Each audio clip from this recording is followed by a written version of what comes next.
AG1 by Athletic Greens gives you the daily nutrient.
Here we go. Here we go. What is going on, everybody? Starting it a little bit early, like a minute. I was supposed to start at 1. I woke up. I realized I needed to eat. I didn't know how long the line was going to be at my local restaurant down the street from us. Because normally around lunchtime, they get the line for their drive-through gets pretty packed. So what should be maybe like a 10-minute. Like a little 10-minute drive out, get my food and come back, and at times turn to a 30 to 40-minute thing. It's back. What is going on with this music? There we go. So yeah, we're gonna cook some things, but before we do that, what I wanted to do was show a friend of the channel, Indestructible Boy. He's currently has his Kickstarter for Vagabond going on. There's 2 weeks left on it. He is 10K away from backing this thing. This is his pretty much fantasy TTRPG. Everything he's learned from his time with D&D 5e. He's taking all these lessons and instilling a new way to come at and play a fantasy RPG. He's really close to getting this like funded. So definitely please go support him if you're looking to, especially looking for a game that is not 5e. You want to play something different, but still has some familiarity that is going to be a lot easier to jump to compared to something like Pathfinder 2nd edition or any other fantasy game that's out there. I think Vagabond's like a nice way to transition, wanting to do its own thing, but taking some of the stuff we actually like about 5e and then doing vast improvements on it. I would say it's not even really like 5e plus. It's really its own thing. So definitely go check it out.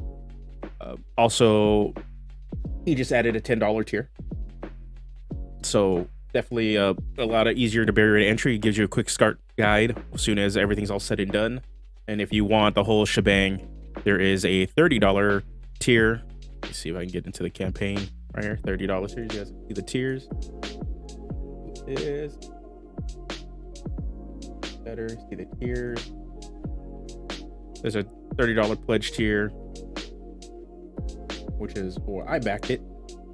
So at the end of development, you will get a full copy of Vagabond, as well as character sheets, etc.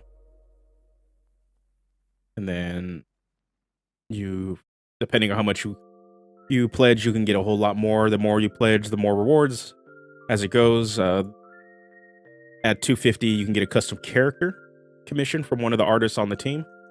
And then producer, you get a producer credit if you drop with the whole 1,000. And then if you're a content creator, I think this is probably, and you have the means, the funds to do it, 2,500 just to get a live stream app spot. That's pretty good for a whole year. Not a bad thing. But yeah, other than that, please go support him. This game is looking pretty damn wicked. I'm looking forward to it, and then eventually learning this myself. I think my play group may be doing a play test. The Kickstarter is currently at $15,107. He needs a whole other 2 weeks to go. I honestly think he can pull it off. I really think he can pull it off. I'm really hoping he can pull it off too. Like, there's a lot of love going into this thing.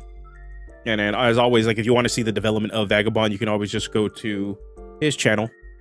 It's Indestructible Boy, and he consistently is doing live streams to show what he's developing for his system, and also he's developing a few more 5e classes too. I think he's working on the Zodiac.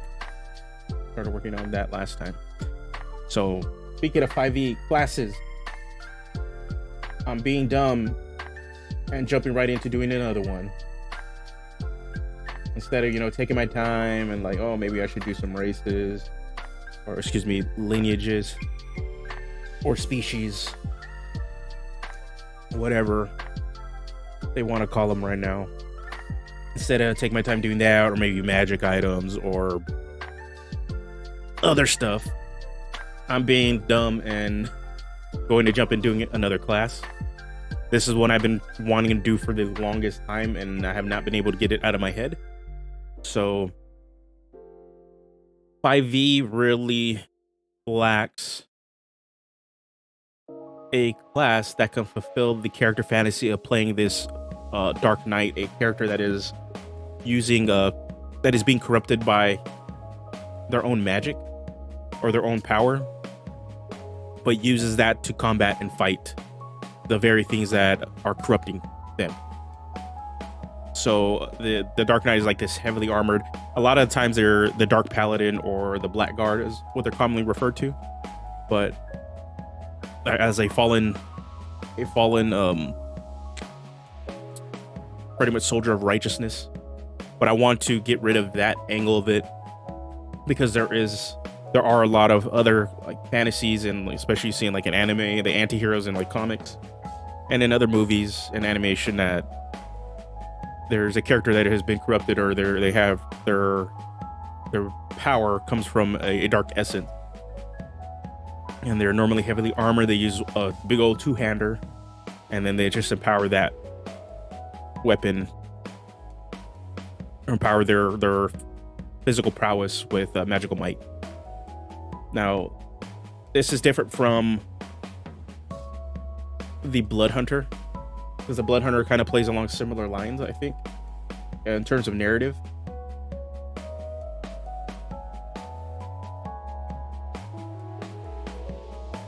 But the big thing I want going for this is that it is going to be heavily armored. It's going to be a half caster from the get-go.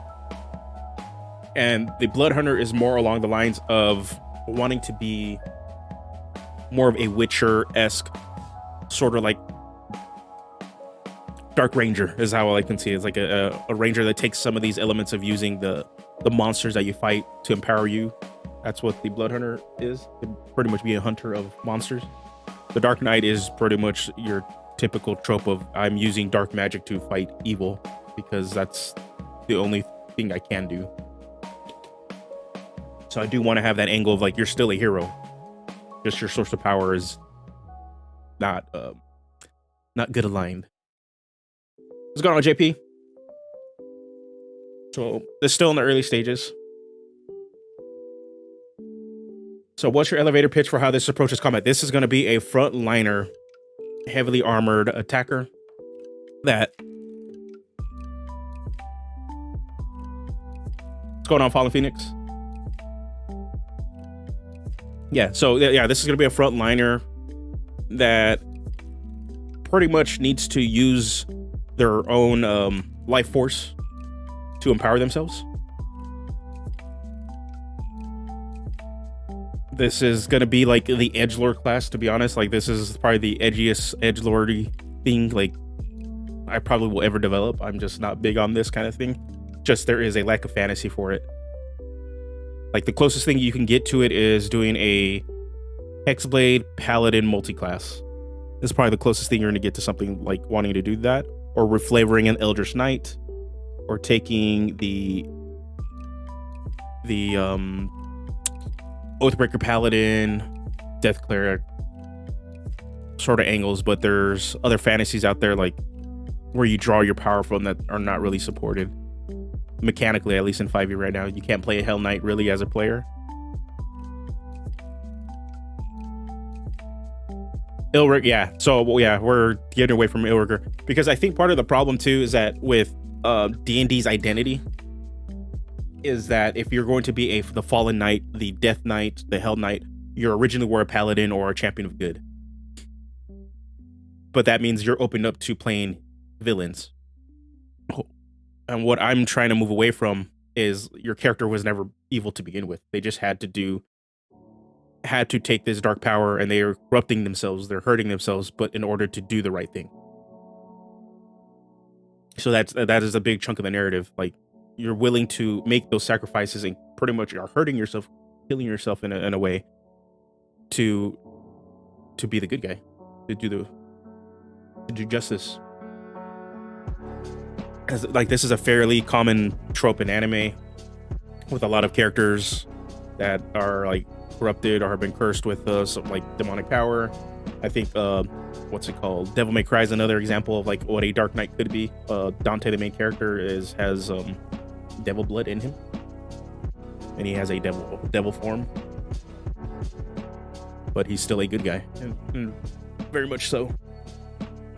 Another character I think you can pull from video games is that actually two of them. Ryu from Street Fighter. He struggles with pretty much like the dark form of his martial arts form. And then you also have people like Jin from the Tekken series, who has the devil gene in him, but he very much has overcome the corruption that his father succumbs to. I'm tempted because there's a good avenue for this to become 343, like to be like a way to introduce the Magus sort of play style into 5e while giving it its very distinct narrative. Because one of the things I've seen with like Magus is just you're somehow book smart and also great with weapons, but there's no narrative along that, right? There's no narrative thread, no fantasy you're really fulfilling besides filling a mechanical niche.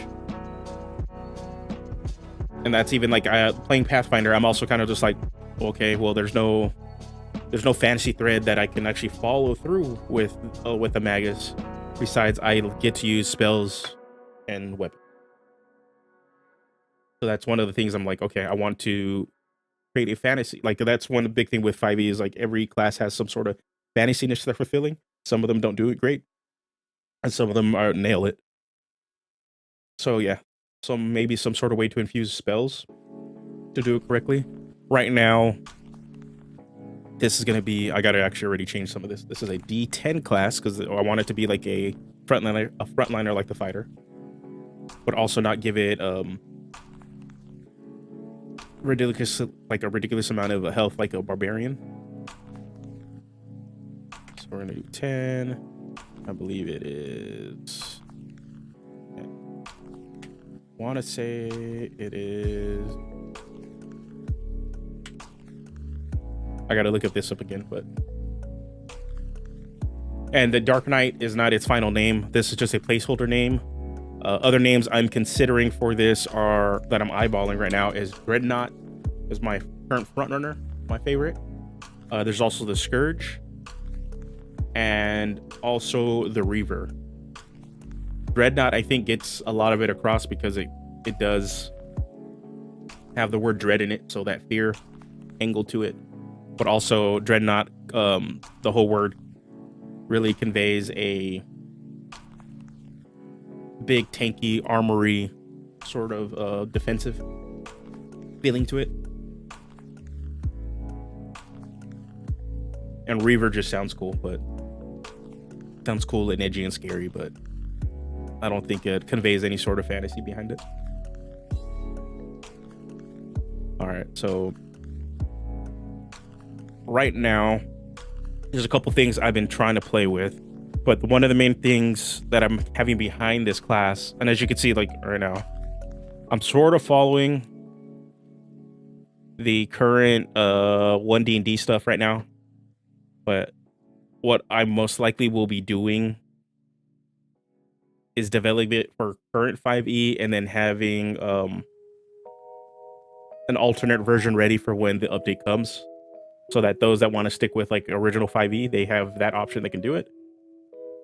And then those that upgrade to 2024 have that option there too. Just make it easier on development, since this class may take longer to develop also, to like feel like I get it right. But the big thing I'm wanting to do with this class is to convey using their life force to empower themselves. This class's core mechanic will be about using your hit die as a resource.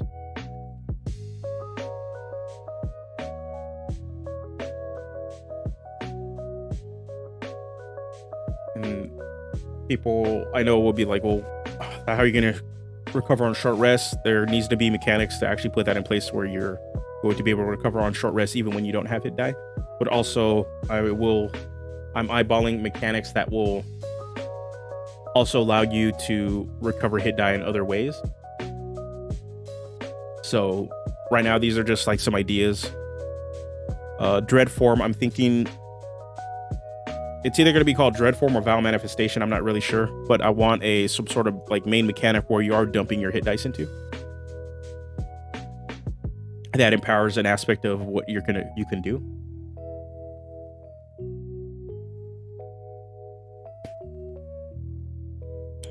But the other, let me see.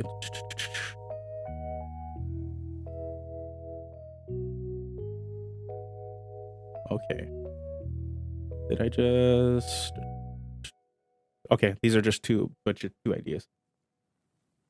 So we got spell casting, etc. Dang it, I had another idea for this, but I think I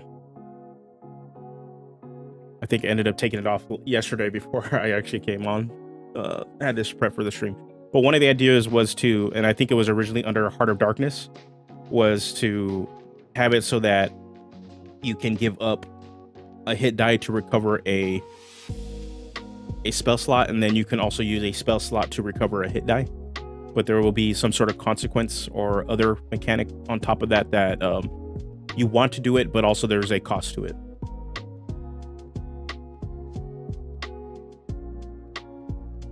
If that's your core mechanic and you're trying to punch the heavy armor narrative, would it make sense for it to require heavy armor? That's what I'm thinking too. Actually, that's what I'm thinking, somehow putting in either Dread form or Vow Manifestation. That I'm thinking that whatever this main mechanic is requires you to have the heavy armor, so we don't allow the barbarian and monk to dip into this.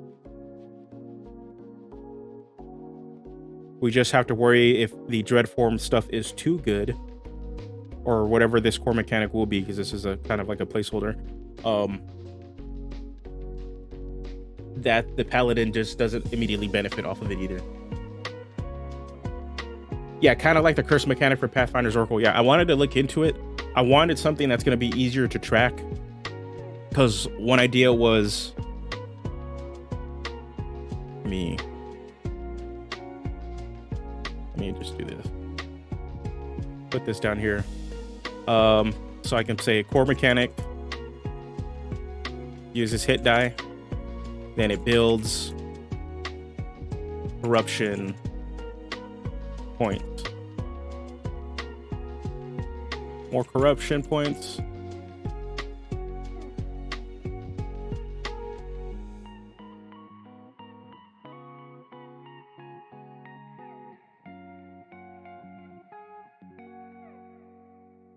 So yeah, so I'm thinking like you build this whole thing where you're continuously if you're, the way I see it is this: core mechanic uses hit die, builds corruption points, refuel hit die with spell slot,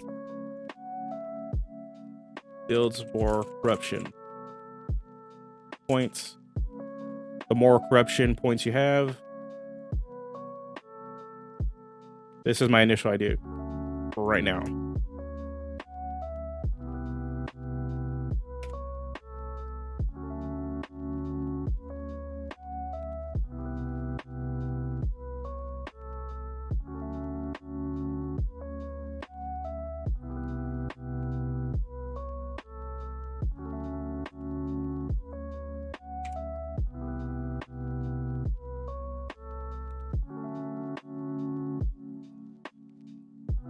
So that's what I'm thinking right now. But one thing I'm worried about is because the amount of resources you're tracking on here. So you still have your spell slots. I don't think it's going to be that bad because you still have stuff like the sorcerer who has to track meta magic, like sorcery points on top of like spell slots. So it's like one of those things, like, I don't think it's that hard to track. This is, I think, going to be more in line with like what I did with the Luchador. There is mechanics you're already tracking with the Luchador. Here's an idea for the starter feature. This feature uses a number of hit die equal to one half of your proficiency bonus or proficiency mod rounded down per minute. Interesting. Yeah, so that's my idea right now, is like this corruption, you're willingly using your life force and magic to continuously just buff yourself and kind of giving in to power yourself up, but there is a cost that you are hurting yourself doing this.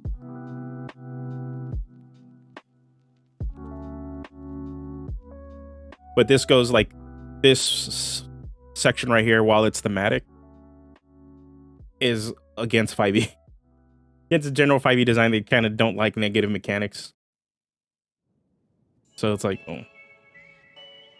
For me, my worry is like, is it easy to convey? Is it easy to remember? It's like you have this, you're building corruption points.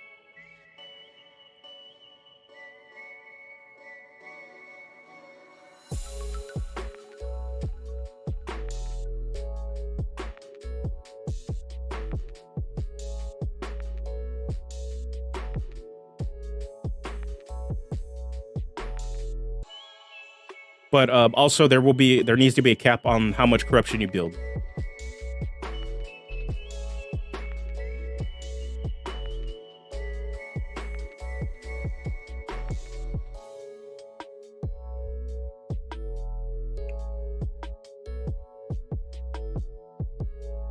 So yeah, there has to be a cap on corruption maximum, because you just don't want to go infinite.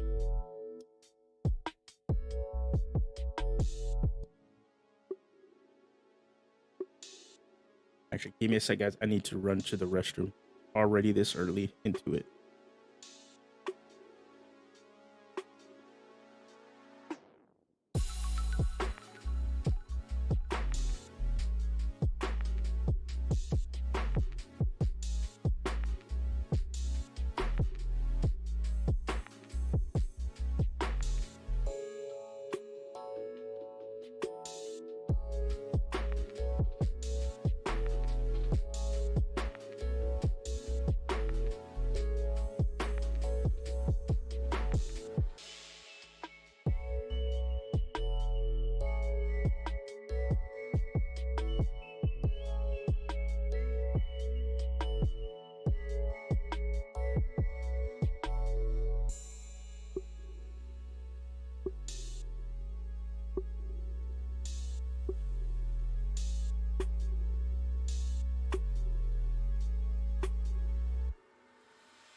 Okay, we're back. We're back.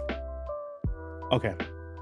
So, yeah, there is need to be a limitation. I'm thinking with this dread form idea, because it's already similar to what I'm kind of doing with Heart of Darkness, that this just becomes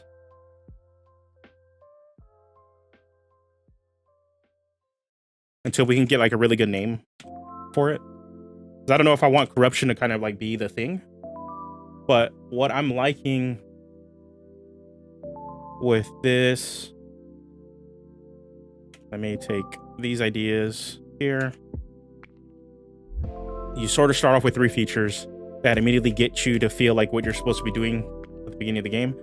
Heart of Darkness, I'm eyeing and I'm liking a little bit more for what I'm wanting to do. So at your first level, you tap in your life essence to empower yourself. As a bonus action, you expend a hit die to gain one of the following benefits for 1 minute. And then, boom. So I don't know if I want an attack buff, if corruption is going to be the attack buff.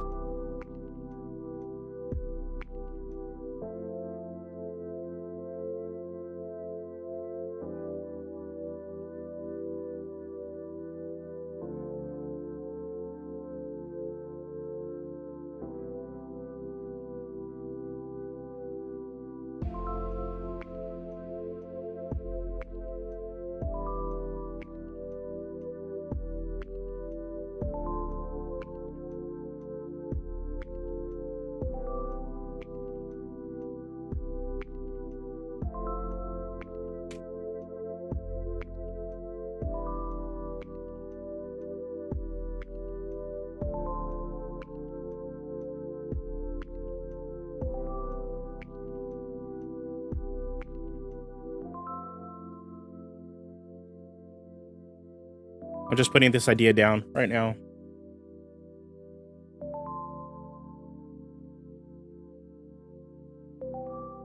And these aren't official. Our Dark Ages is the only one I have like an actual name for. These are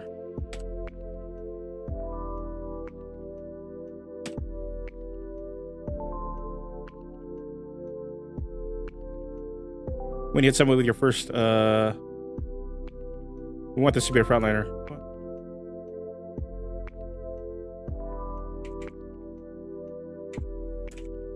And the weapon attack.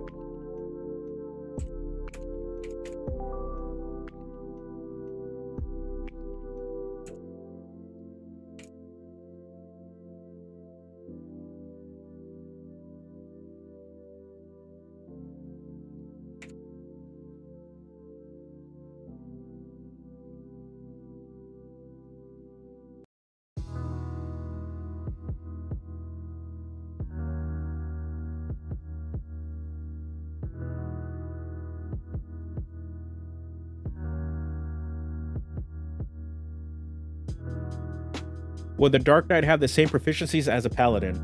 I'm not sure. To be honest, not sure yet. Not Unholy Paladin though. I think that's one of the big things we want to I want to get across. I'm not trying to do like a Blackguard or Dark Paladin class, not like the Illrigger, or it's just the flip reverse, but I am playing into that Dark Knight fantasy trope. So if a player wants to play this character as a fallen paladin or a fallen fighter or like a fallen good champion of good, you can very much do that. But also for those that want to play a character that their main source of power is this corrupted magic that is hurting them and is empowering their physical being, you're going to be able to do that too. So that is the goal, is that you're not going to be tied to the standard D&D 5e lore of like fallen knights or dark paladins, because it kind of gets boring, and also already puts you, part of the problem with, I find with that sort of thing, especially with D&D lore, it already puts you on an antagonistic position with your party. So that's what I don't want to happen for you, that you're already in, as your character, when you're building your character, you're already in an opposition to your actual party, and you don't have to build that way. Yeah. So kind of like Ross Slicer's a curse. Yeah, it's very much, I think, along the similar fantasy trope, where you're using some sort of curse, some sort of dark magic, some sort of magical power that is hindering you to push you forward and use it for the forces of good. So it's very much similar to the Accursed. It's just sticking more with the Dark Knight trope in it. So yeah, and Ross Slicer's Accursed is an awesome freaking class too. I believe he just put out a remaster of the Sculptor. If you guys want to check that out in the DMs Guild too, that is I believe a class that's all about like actually forming a spiritual weapon that they use to fight. It's kind of a lot of it reminds me of the Green Lantern, where they can actually form the weapons that they fight. Yeah. Any Batman references? Maybe. This is gonna like for the Luchador, when I did it, I had as many wrestling and Spanish references in the naming. This is very much gonna have a lot of edgelordy crap. It's like you're gonna see Heart of Darkness, No Rest for the Wicked, Vile Manifestation. You're gonna have a lot of that stuff. So I expect it to be that. Corruption's gonna be. Okay. Does the Dark Knight lean towards Death Knight vibe with necromancy? Give me a sec. I'm gonna show you, because part of this started as a Blackguard, by the way. Original name for it. Dark Knight is not its final name. I'm not doing this, but this, based off of this old document, which is taking I'm gonna take a lot of these ideas and stuff. These are the planned subclasses. They're not called Eldritch Orders yet either. But these are the planned subclasses. Bone Knight. Death. Grave. For this Dark Knight, I think I'm eyeballing the name Dreadnought right now, because it conveys kind of like everything I'm looking for. But these are all the planned subclasses for this class I'm starting on today. So we're gonna have this necromantic powered Death Knight, Bone Knight, Grave Knight, whatever we finalize and call it. That's gonna be this one. Blood Reaver is gonna be you're empowered by blood magic and vampires. So that's that one. Hell Knight, obviously you're empowered by the forces of hell. Infernal power. Shadow Guard, you're taking your power from the literal darkness, the shadows from the Shadowfell, if you want to even draw from there. Void Caller is going to be our sort of psionic aberration, deep space, far realms powered Dark Knight. And then Spellbreaker is going to be your Mage Slayer, where it's more of they're using the tools of like legitimate Mage Slayer. They are using good old-fashioned magic that they're not supposed to be using and to kill mages. Oh, thank you. That one's a fun one. I've been iffy on doing character builds again lately. That it's just really hard. Part of it too is just 5e. It kind of feels really figured out. So even if I do something that is flavor driven, with 5e being out for so long, even with the new updates, like I kind of like things are kind of figured out, so it's not really like, I don't know, I find it kind of boring for me right now, but I'm glad you guys are still enjoying it. The character build content is still getting views on the channel.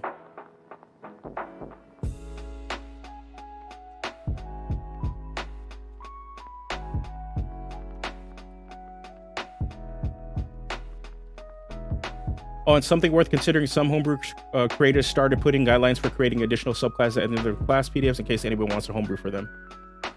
Yeah, I probably should do that with the Luchador. Luchador, all I need to do to update that now, just to let everybody know, is just go through a grammar check, and then I can send it off to format, and then we'll have a new subclass for it. So there's going to be that, and that should be... I really wished, if I were smarter and did it faster, that I would have got it out yesterday on Cinco de Mayo, but I just didn't. And I was like, man, I realized I should have put the Luchador at $5 for Cinco de Mayo yesterday. But I'm not that smart. Not that smart.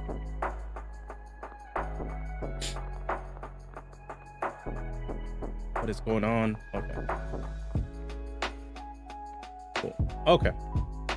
So we might, depending on what happens, I might go back to doing some character build stuff, but I'm also wanting to explore other sort of content that I hope you guys are enjoying, like that most recent Star Wars video I just did, looking over alignment and how Star Wars does alignment well. So doing that. Also might try to do more live streaming and just take videos and edit videos through there.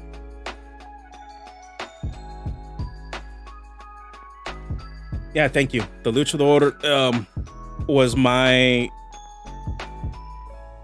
answer to the fact grappling sucks in 5e, and how do you make it a very fun system to play in. So I'm glad that worked out. I'm glad people are enjoying it. I'm hoping to try to make another class that kind of fills that niche. Yeah. I also have another class idea too called the Brave that plays on the unlikely hero trope, the commoner that has to become a step up and actually become a hero. But I haven't really figured out subclasses, really thought out the subclasses and stuff to see if that's even a viable thing.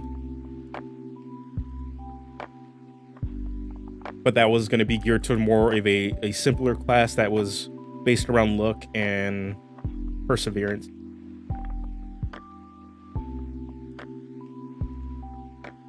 The only thing I had for the core mechanic is that cool stuff happens when you roll a 5 or 6 on a d6. I just haven't figured, I never figured out how to make those circumstances happen. Yeah, tutorial mode, the class, it was going to be very customizable, more in line with how the fighter has a lot of feat option choices. That's pretty much how I was going to go. It was going to be an easy to play, kind of get yourself into sort of character, where you just make a lot of choices along the way and just really customize it, while you have a very few pretty much class upgrades to the core mechanic of being able to kind of just press on and not give up, but also have that quality of luck surrounding you. So that's pretty much what these commoner class, or commoner trope, the unlikely hero is. It's a combination, they're just stubborn and brave, but also there's a lot of luck surrounding them being able to succeed. So okay, so this is the general idea for this.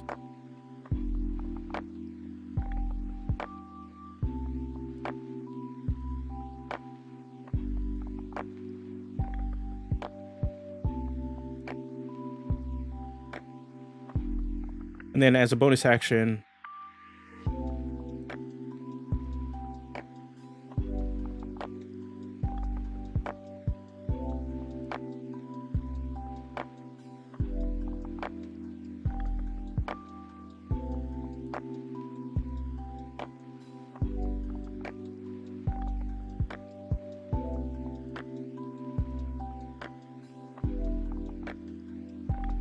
I'm just going to put it in plain English right now, because I'm just trying to get ideas out on the page for this. So Harder Darkness is one of the mechanics that I'm thinking. At the start of your turn, you tap in your life as to empower yourself. As a bonus action, you can spend a hit die to gain one of the following benefits for a minute.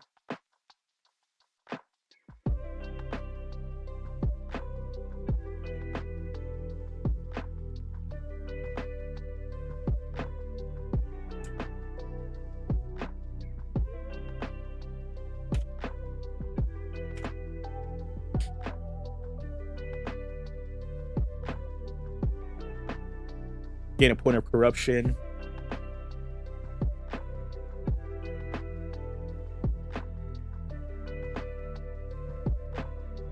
Other idea right here is no rest for the wicked.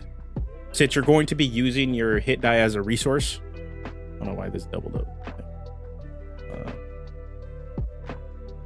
you still need a way to recover your HP.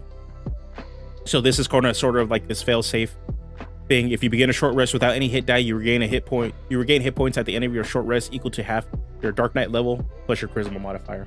That's just a general idea. At least you're able to regain and stay in the fight first at some point. But I'm still not completely sure if this is still too good, if there needs to be more hindrance.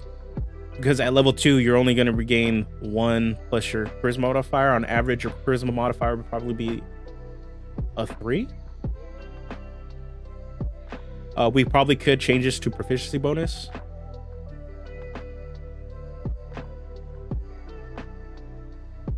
But this is where it's at right now. So if you have really good charisma, even at level 2, it's either going to be an additional +2 or +3 on average. So there's that. So I think one of the things, if we can nail what exactly what we'll be doing with the core feature at level 1, everything else will just flood in and make sense. And for me, that's like the big thing, is like, what is the core mechanic that we're going to be doing? What is the reason you want to play this?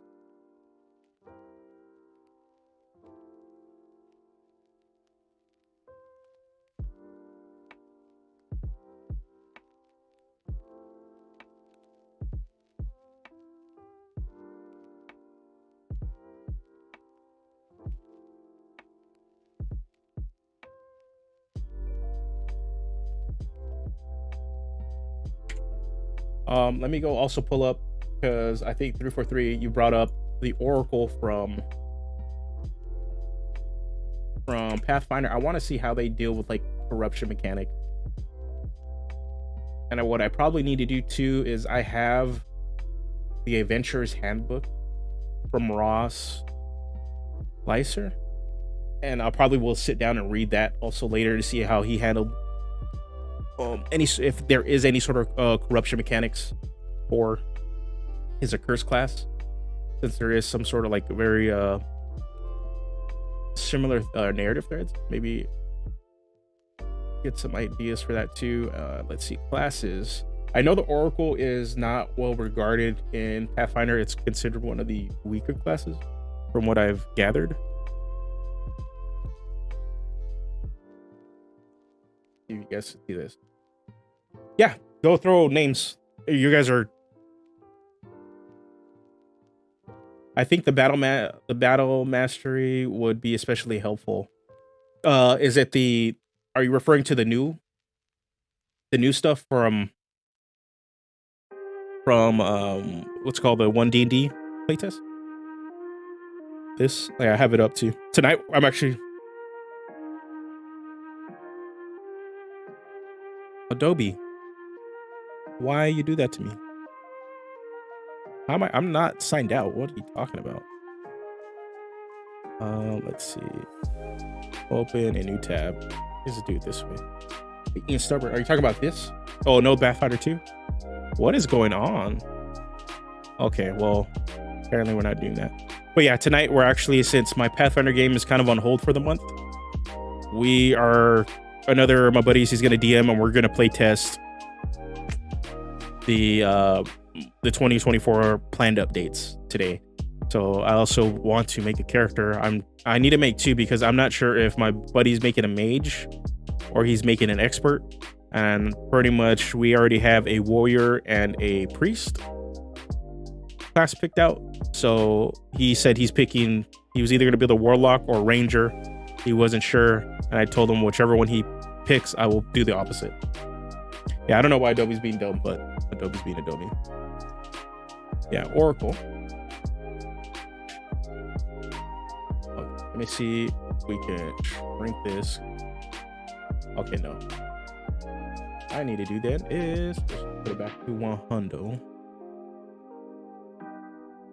So you guys can see it. Look at this. Just want to see how they do it. Archives and Nethys, if you're trying to get into Pathfinder, the great thing about this is that they make it super accessible. My God, but this website, man. Oh, cool. We're gonna have to shrink it. Son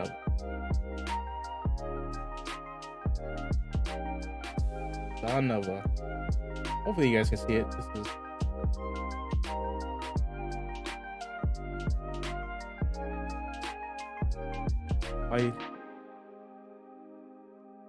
Here we go. We fixed it.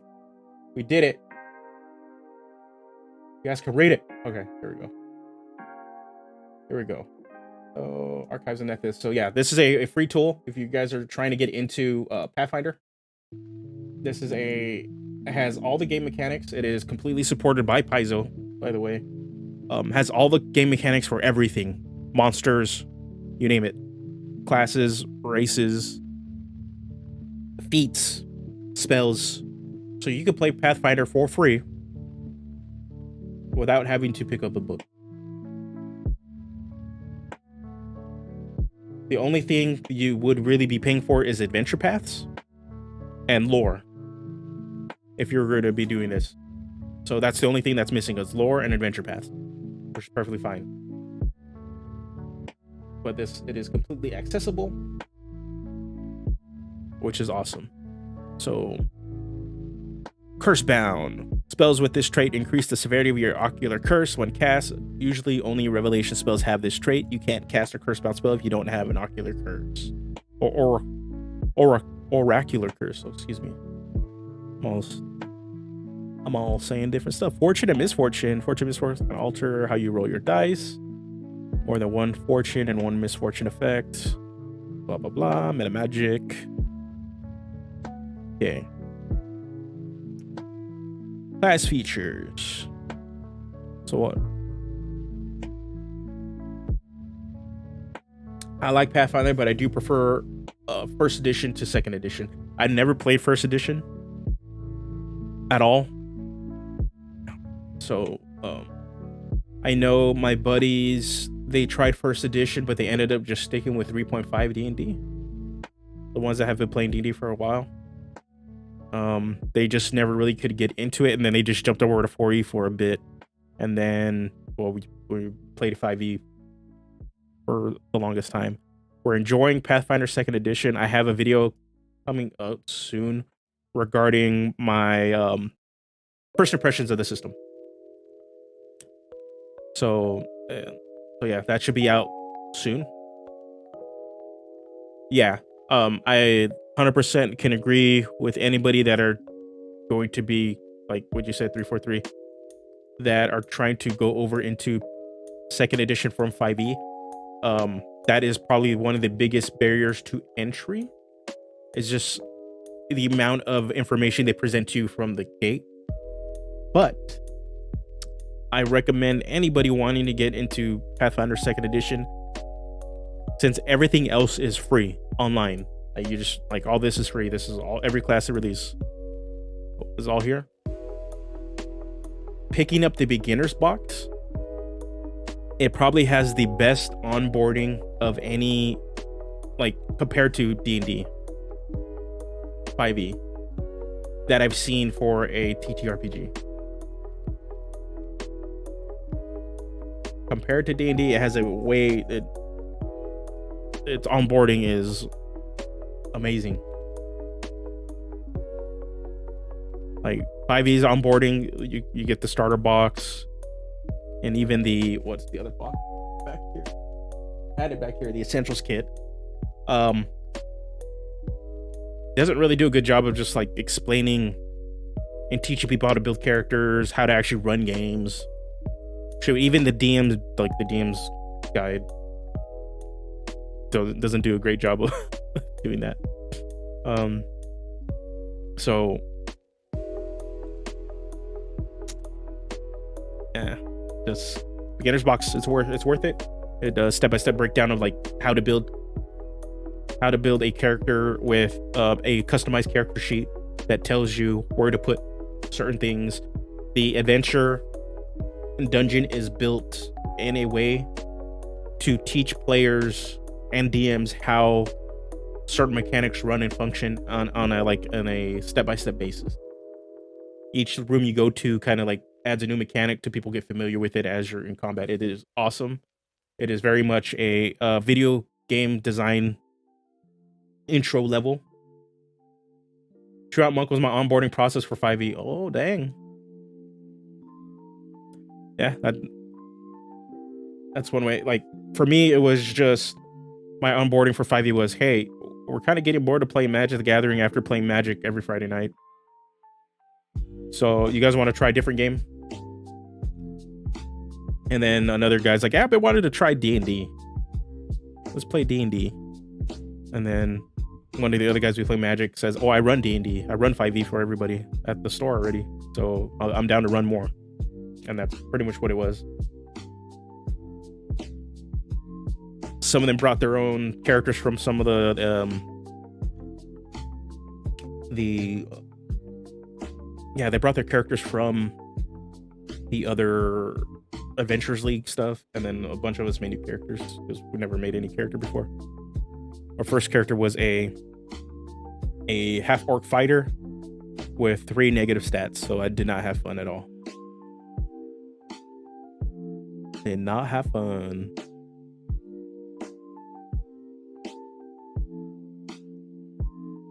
So I managed to switch to a wizard. So I went from like something that was seen as super easy to play to something that was seen as super hard to play. And had a way more fun playing a wizard. So. Okay, I want to see what they're doing with curses. Your curse progresses to its minor stage the first time you finish casting a revelation spell after your daily preparations. Once your minor curse has manifested an effect. See, for me, okay, I think when we do the Oracle class feats, signature spells. Okay. What I need to do is look at their subclasses there. Their mysteries, right? And you just need to look at this and see what mysteries. Ancestors, mystery benefit. Curse of ancestral meddling, the ancestral spirit. You can sue with a haunt, you meddle and meddle with your belongings.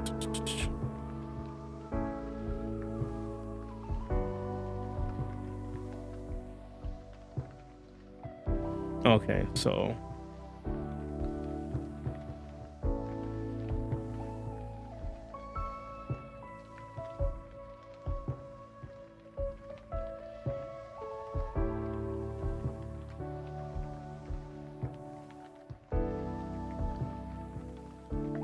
so these are all the benefits for the curse. You get big old buffs, but yeah. But I'm trying to see like, okay, well, what's the drawback? You know? Okay. Well, battle is the one I recommend. Okay, what's the name of it? We'll look at that. Is it gonna be under feats? Or what's it gonna be under?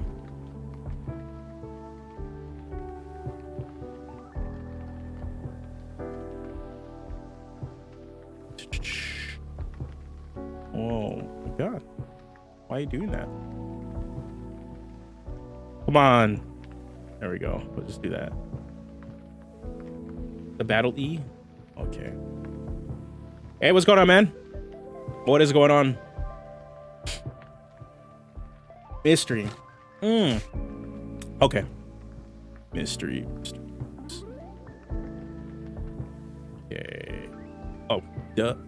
Went too far in. Let's go mysteries. The battle mystery. Okay. Let's see what they're doing with this. Mysteries. Battle. Ash. Battle. Okay. So, warlike forces. Da da da.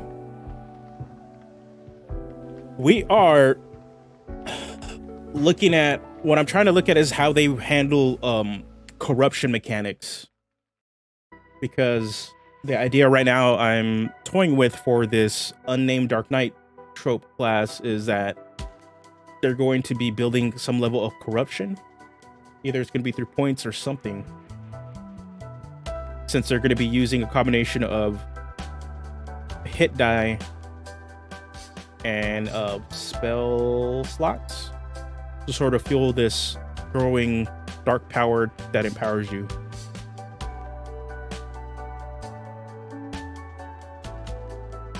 So yeah, so we are doing this. So I just want to see how they handle corruption, because that's the thing with my experience with Pathfinder 2nd edition. They are not afraid of like actually like putting layered mechanics at various levels. You see this with like the four levels of success, which is like their cornerstone of a lot of their skill checks and just overall challenges in the game, which is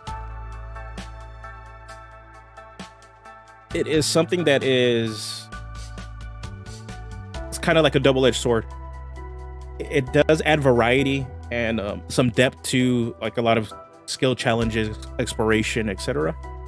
And because it just does something better than 5e, where 5e is like pass or fail. DM has to figure out what level of success, what level of failure the characters will experience.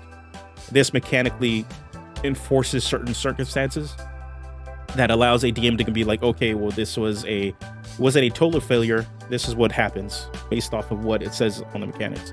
But at the same time, there's that level of tracking and needing to make sure that the 4 levels of success are kind of like followed. It kind of becomes a one of those things where like it's another thing to remember on top of like your weapon traits, status conditions, etc. What's going on in combat or in exploration.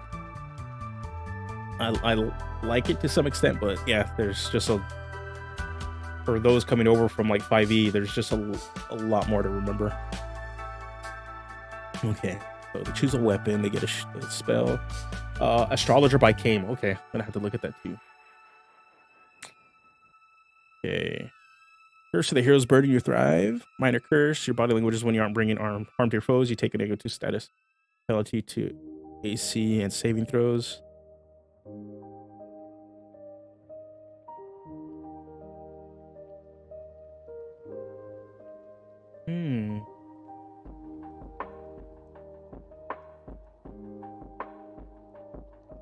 Excuse me.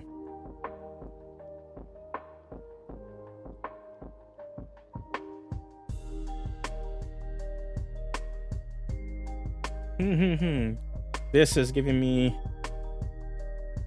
this right here is giving me some ideas on like maybe how you could keep your, like what corruption will be doing to you.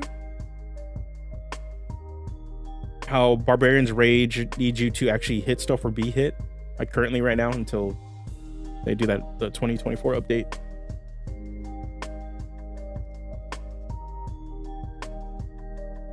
That's something I could see what corruption doing is like, yeah, you're corrupted. You want to actually, like, you need to hit stuff. You're being forced, you're compelled to hit stuff and hurt things.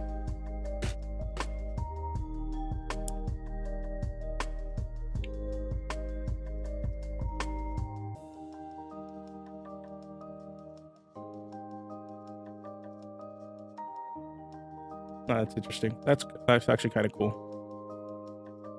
So you suspend those penalties, but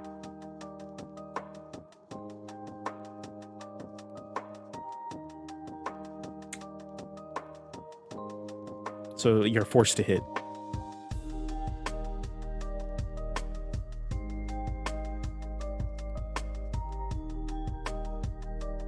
Only thing I'm seeing is like, okay, you do need a benefit. I want to see how they do their benefit. This is probably like the coolest one of your corruption.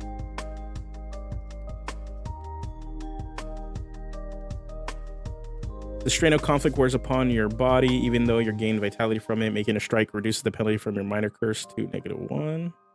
Rather than suspending it entirely, you gain a +2 bonus to weapon and rolls. You also gain a fast healing equal to half your level while in a non-trivial combat encounter. The major you provide, your body proves capable of truly heroic feats, but doing so interferes with your mental focus. Your moderate curse, fast healing is equal to your level, and its damage is +6. You gain a +1 status bonus to weapon and unarmed attack rolls, but you are stupefied. Actually, I see the direction you're going with 343 with this one. This is actually pretty solid, and like in terms of like of mining ideas from it. I probably don't want this level of severity though, at least with 5e's concern, just because of 5e doesn't do good, like do well with this kind of math. Like, people be posting memes. So I'm gonna take this idea. We're gonna borrow this really quick. Okay. Shrink. Just shrink.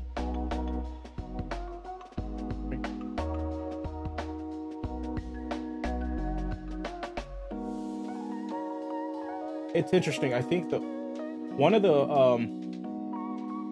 who did, I want to say it's an Adventurer's Handbook, that they have an Oracle subclass that does a pretty good job of like giving you like a negative, but you have a really great positive, and that negative doesn't feel like too hindering. I want to say it's for the sorcerer in that book. That I was tempted to play it myself for a bit when we were going to stick with 5e, but we ended up switching over to Pathfinder for Eberron game. I think we were going to do an all dragon marked house character sort of deal, and I was going to play House Madani. Okay. Thank you, sir. All right. Jeff Harlan.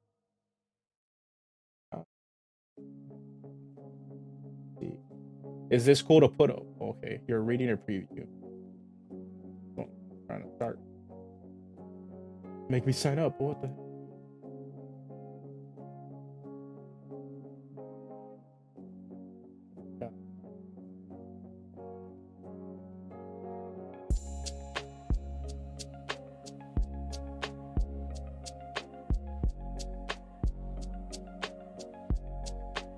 Is it cool to show up on? Okay, sick. Okay, I guess I have to sign with the scribe. Let me just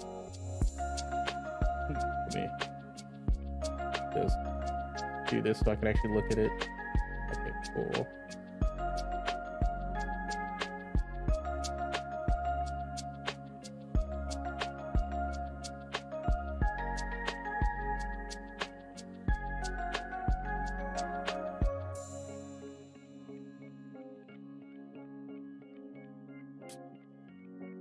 Oh man, trying to charge me money. Just read this thing. What is going on?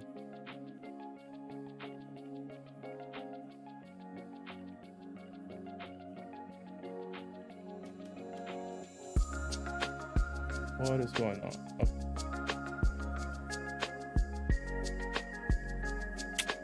Come on, subscribe. That's a little scammy on their part. What the heck? All right, I'm gonna have to look at it a little later so I can put in info. Jesus, man.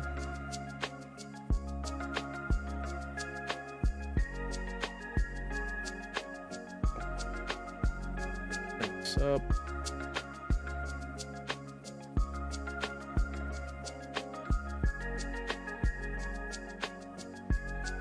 He got tired of DD5e play in like 2017 and went total radio silent online. Super bizarre because the guy consulted some big 3PP people. Dang, that's interesting. Like, that is,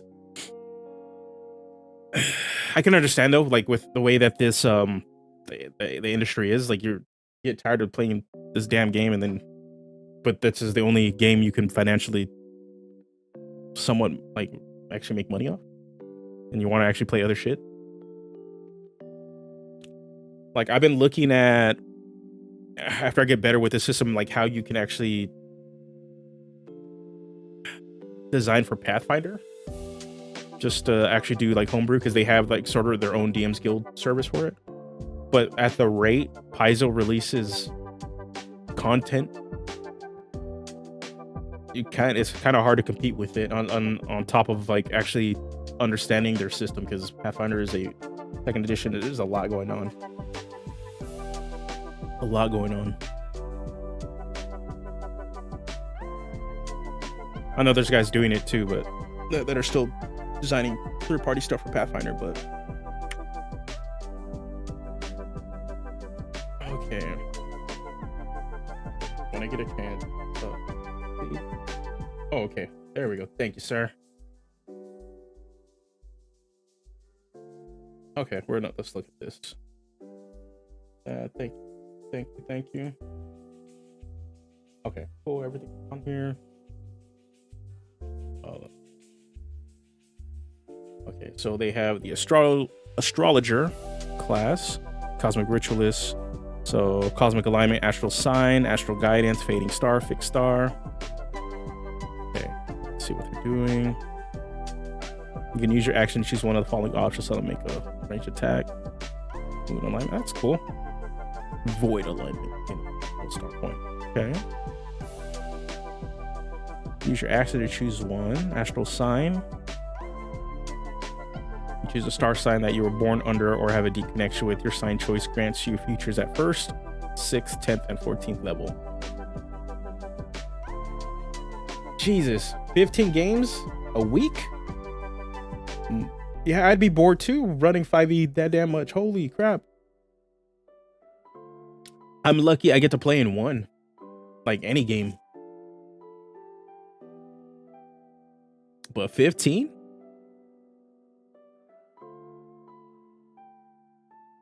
This is very cool, but it's a bit too tracking heavy for my taste. It's definitely a super cool mechanic, but this thing requires a bit of mega mind to run. Oh, okay, yeah.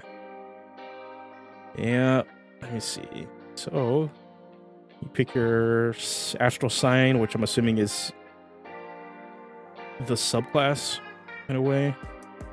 Each astral sign has a list of spells. It's sign spells that you can gain at astrologer levels noted in the sign description. Once you gain a sign spell, okay, astral guidance. Starting the second level, you gain the following benefits when you're not underground or indoors. You always know which way is north. You always know the number of hours left before the next sunrise or sunset. You can see in dim light and darkness within 60 feet as if you were bright light. Ooh. Okay, that's cool. Like, it's always flavorful when they add mechanics like this, but since exploration is such ass in 5e, that it's like, man, they don't do much. Okay, we're gonna look at that right now. Where's star points? Okay, here we go. Let's look at cosmic ritual. As a scholar of astrology, you're able to cast spells by aligning the magic around you within a unique ritual. Okay.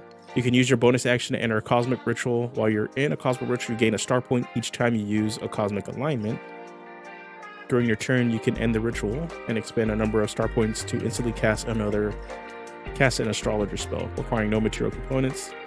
The number of star points you need to spend to cast an astrologer spell is equal to 1 plus the spell's level. You could spend additional star points to increase the level of an astrologer spell that you cast. And the spell's level increases by 1 for each additional star point you spend.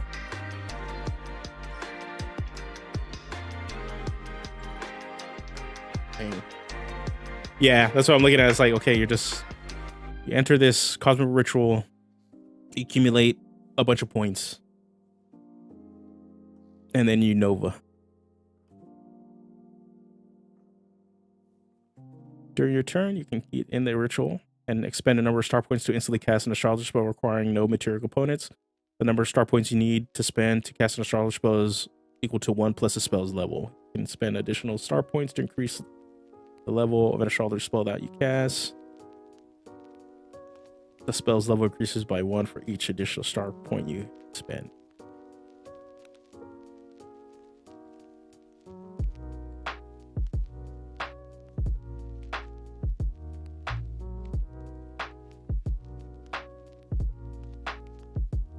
Okay, it's getting my brain churning. I'm like, maybe how corruption works.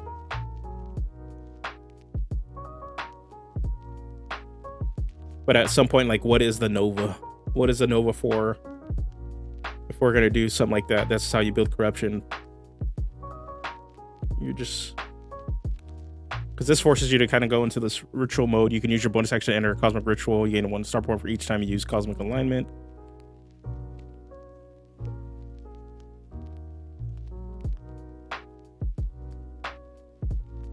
Okay.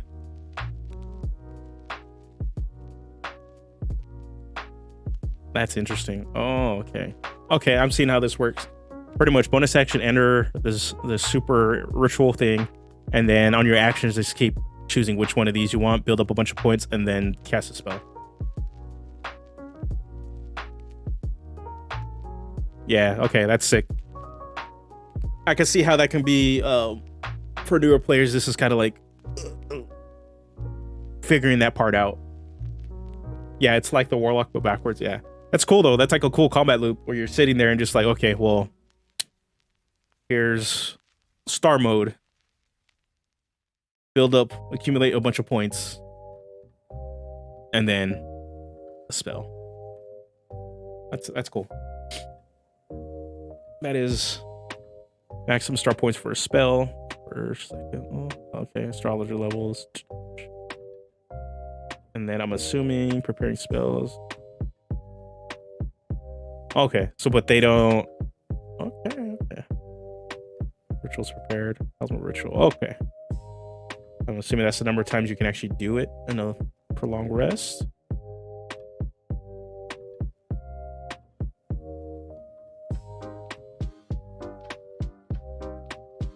Okay. That is a cool mechanic. Holy crap.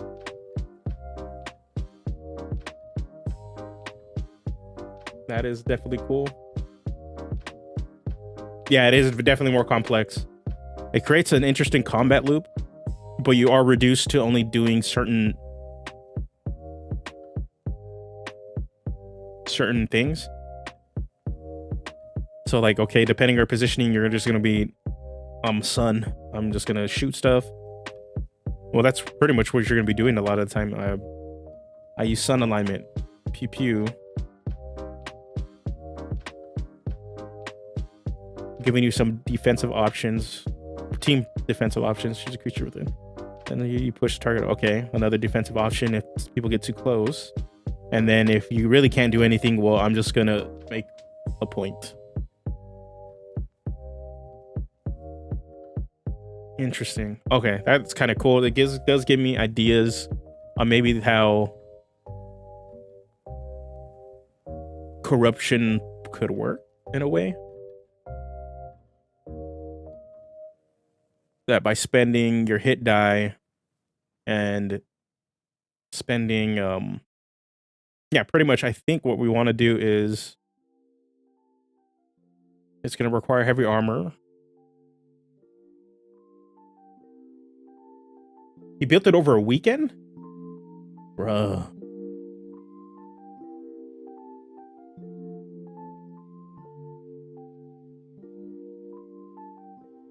What is over a weekend? Well, if he didn't spend, like, if he just didn't do it over a weekend, he might have had some other subclasses. Let me see what his subclasses he had. So these are Sign of the Archer. Okay. Sign of the Scales, Sign of the Vessel. Okay, so he only has 3.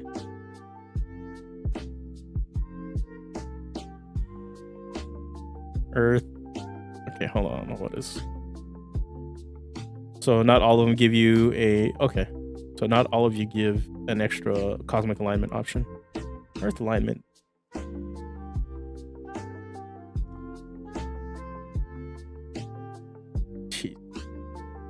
I wish I could just do something like that over a weekend. Like, I'll be happy if I get this class within a few months. And even then, I need like art, save up for art and stuff like that. Like, I already want to change the name of this. We're gonna put the working name right now. This is the name I'm kind of like liking. So.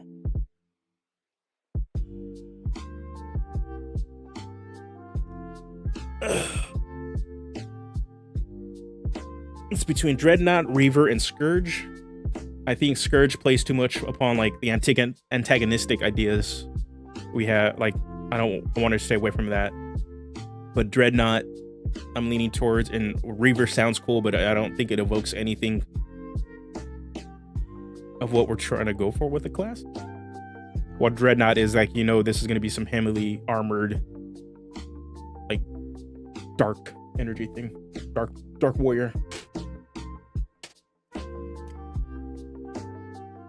Okay, I'm liking, the one thing I'm really liking is how he did do the star point thing. That is interesting, but obviously what's making it complex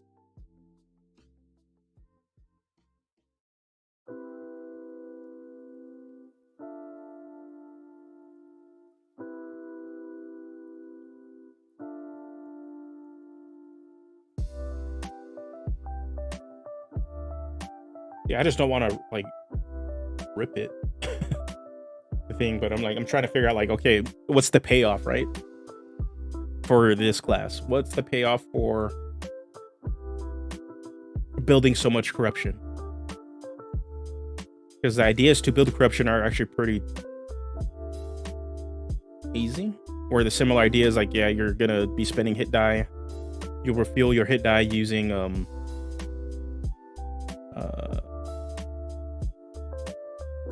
you could treat corruption as radiation. So, okay.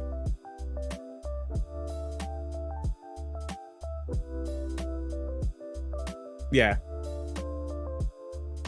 But I'm just trying to figure out, like, okay, what is the payoff for this? Because it's like, okay, you got Harder Darkness.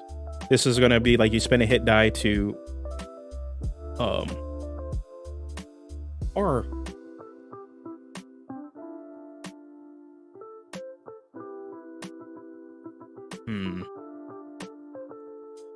I'm already having like a whole other idea. Like you're gonna spend corruption to do like this stuff instead.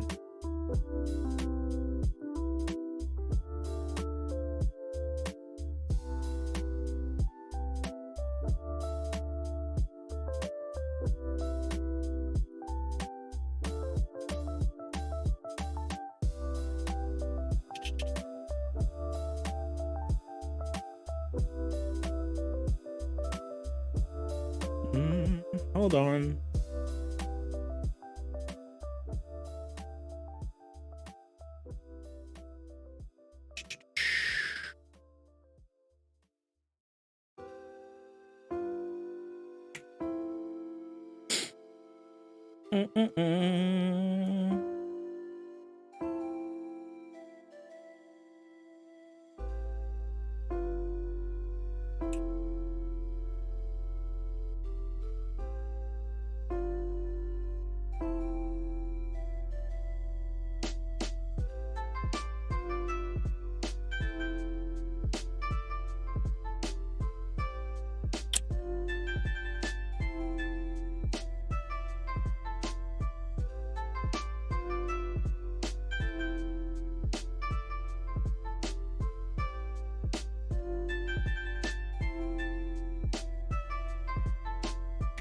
I'm just gonna put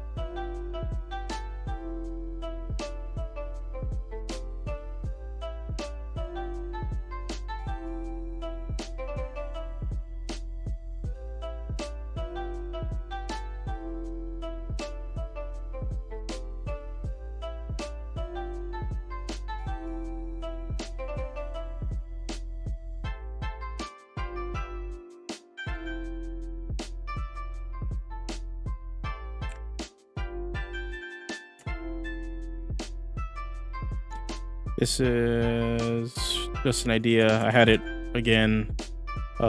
This will be capped.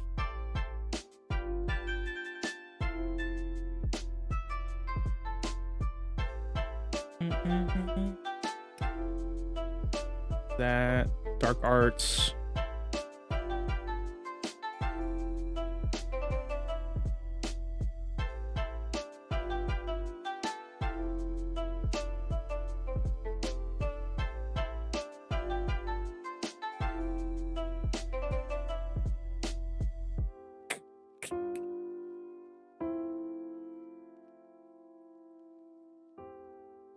So some ideas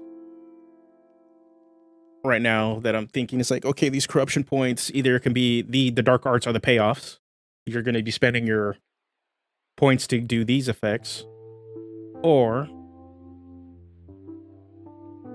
it can be one of these things where you gain a point of corruption for doing these things.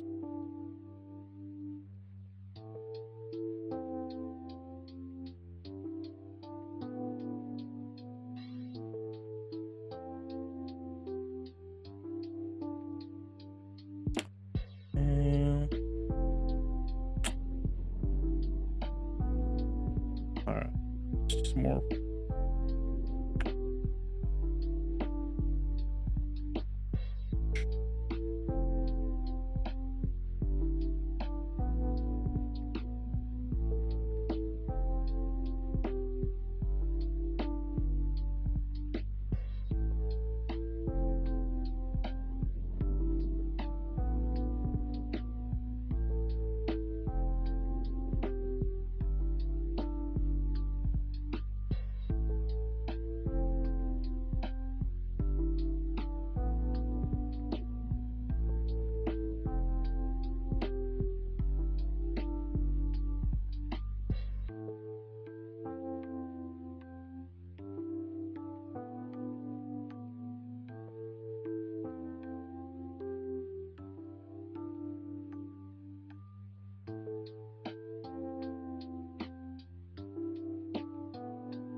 Acetated. Yeah, I spelled it right. Okay.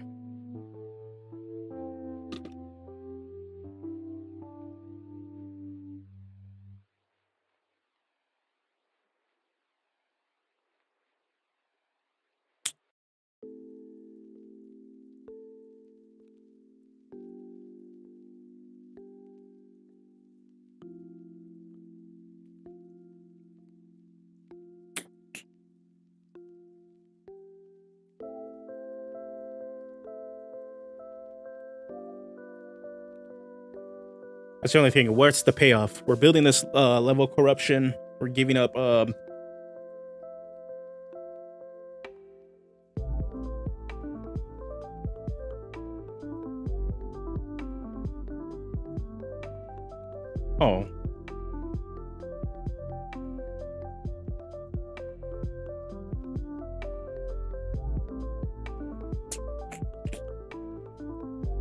This is a lot at level 1 though, I'm gonna be honest.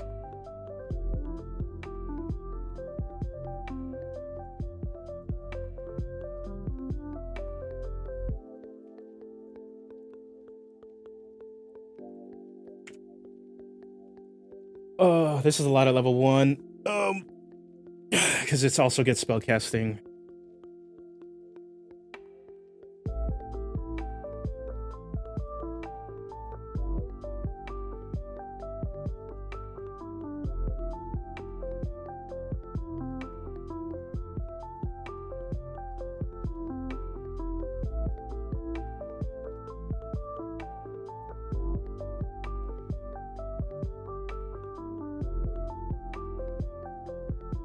Unless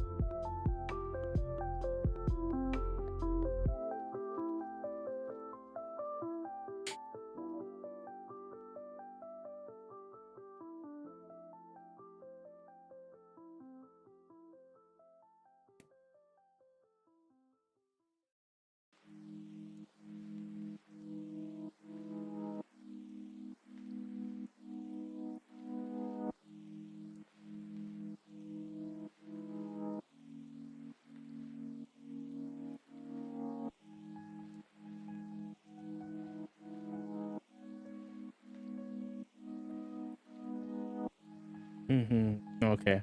I have a lot of ideas going through my head of like how I can make this work.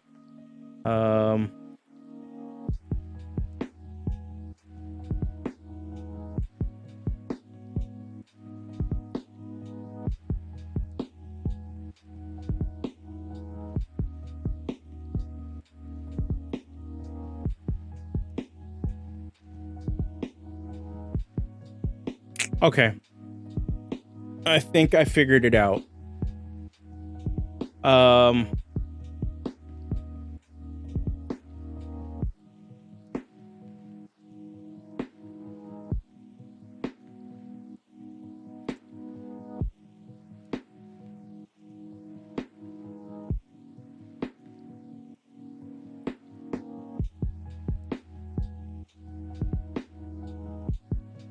So, okay,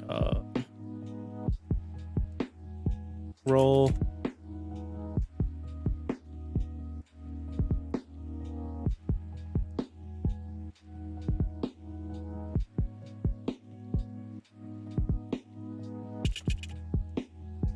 Dang it. Okay. Trying to think.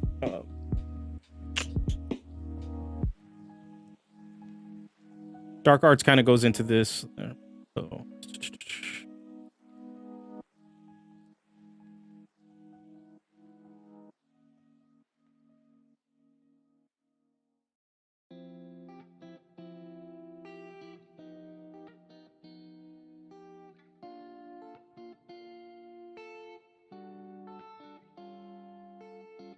Okay. What I'm trying to figure out is I think spellcasting will be kind of the payoff. I'm liking how they did this, but what I'm not trying to do is do a supernova thing.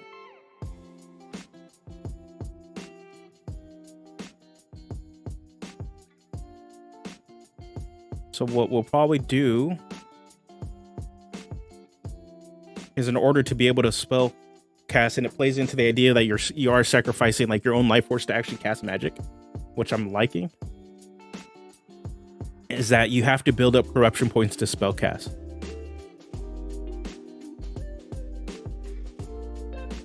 So that is our payoff.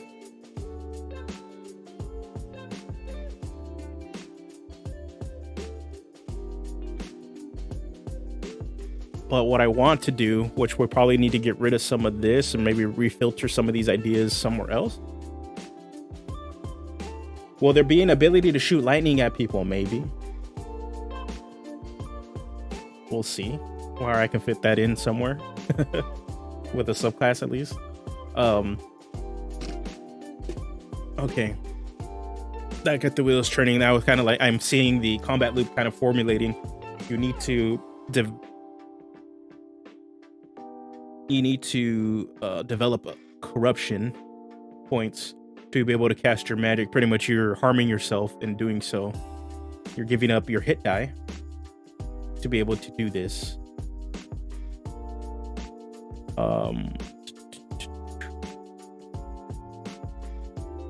You're gonna be using your hit die to fuel other mechanics. So I'm just trying to see though. Now I'm trying to see if they should enter some sort of like a rage state that at that point is that's what's allowing them to build up corruption that gives them benefits for sacrificing so that they can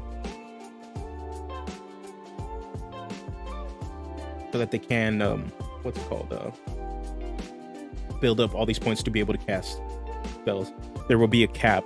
You have to have a cap at like how much corruption you can build, so you're constantly like that ebb and flow of like I swing, attack, I build up corruption, hurt people, sacrifice my own self. Bam.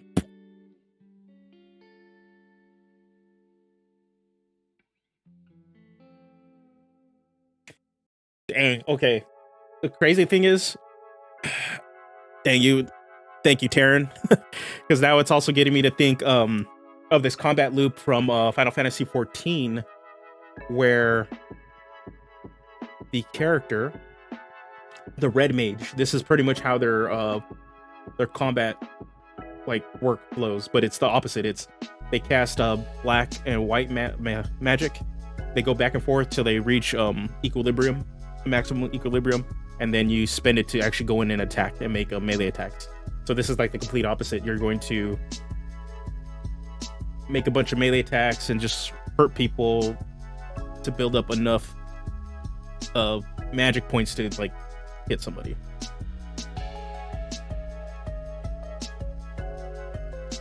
Okay, I think we figured it out.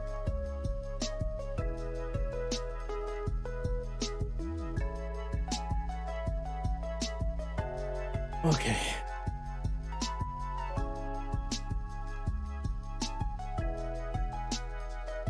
Okay, the only thing is I need to see how. I think we figured it out. Okay. Did he just put the cosmic ritual?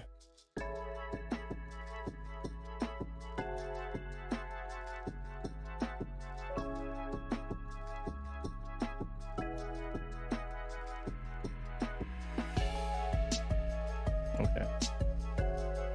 That works. Okay.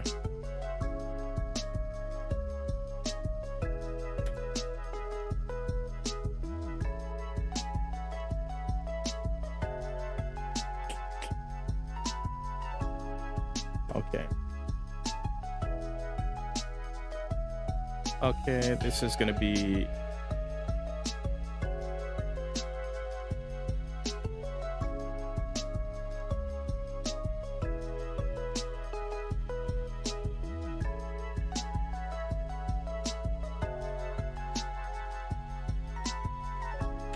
so we'll call Dark Arts. This is our spellcasting ability.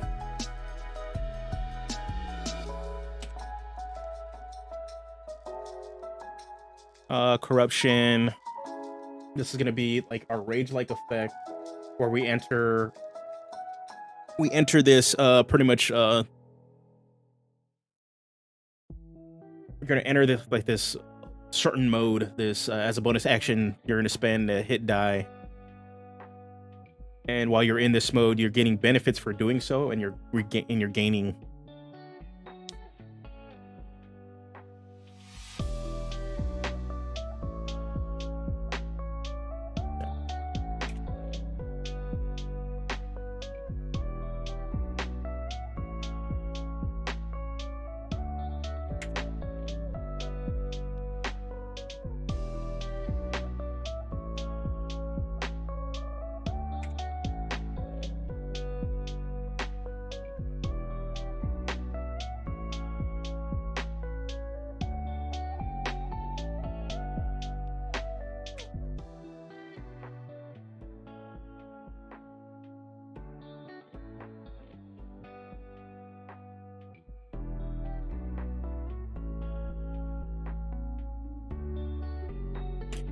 okay.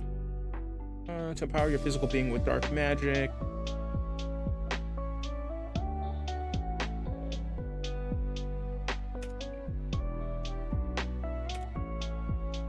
Armor. I don't mind if they use a shield with this character. But I see them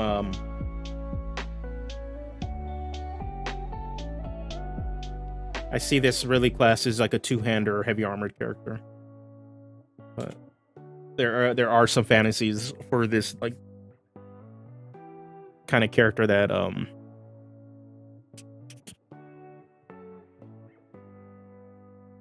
this character like that uses a shield. I've seen it like in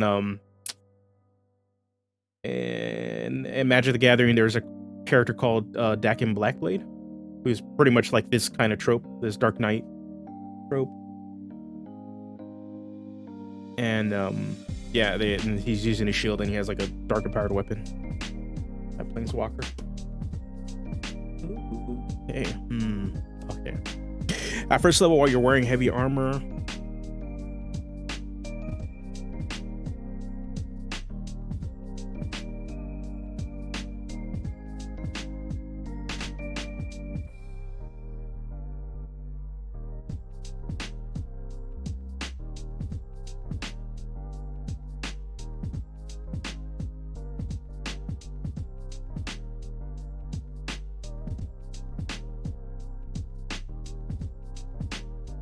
So what die?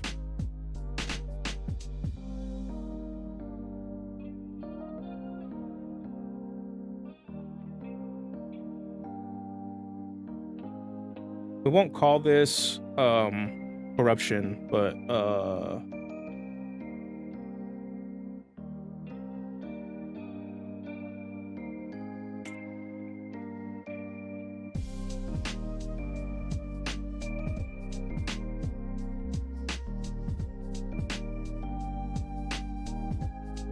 get a name for it. But this is how we're going to build corruption, as pretty much you enter this sort of state.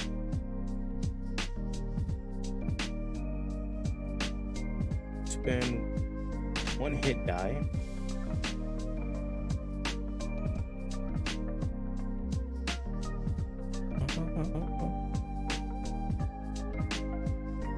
Stuck in here. I need to just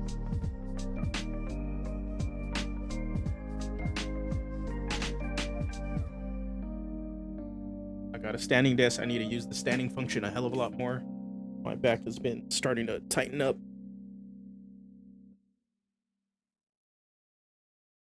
Transition standing mode.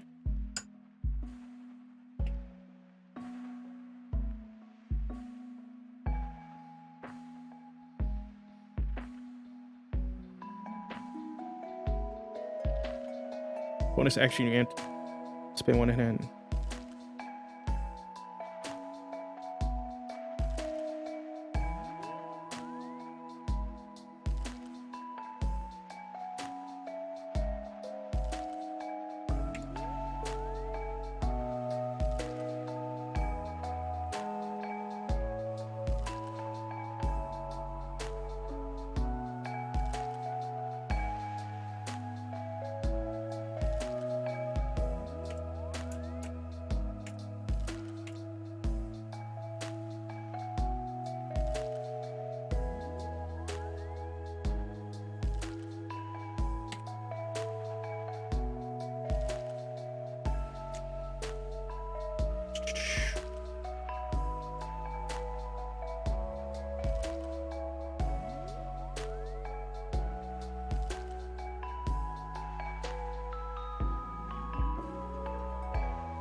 Okay.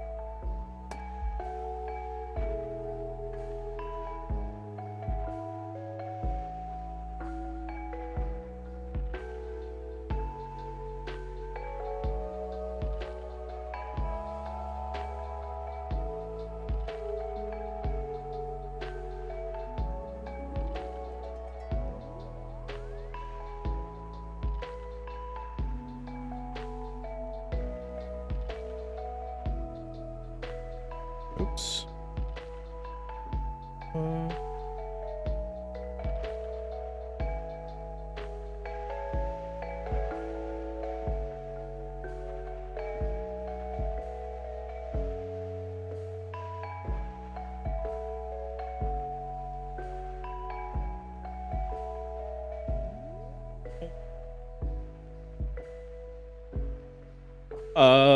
As edgy as the trope is, but it's not gonna go into like weirdo territory. I'm also not gonna touch on the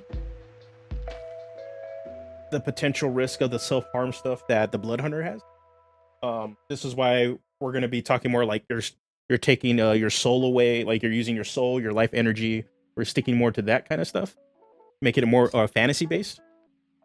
So there is gonna be some level of edge, but not to the point where, like, yeah, we're touching on some of these other themes. We'll get a name for Big Bad Scary Form, an actual name.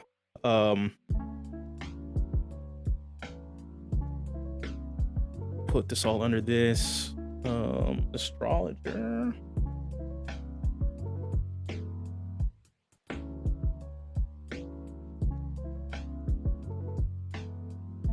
It's funny now that I think about this, is like both of the like the Luchador was another way like to generate some sort of mechanic system, like generate resource system, and it seems like the the Dark Knight's gonna, or codename Dreadnought. I think we're gonna stick with Dreadnought now. I'm really liking it. Yeah, Lovecraftian superpower versus self-harm. Yeah, that's the thing. Like, yeah, is that both classes tend to be some sort of way to generate a resource without like to do stuff.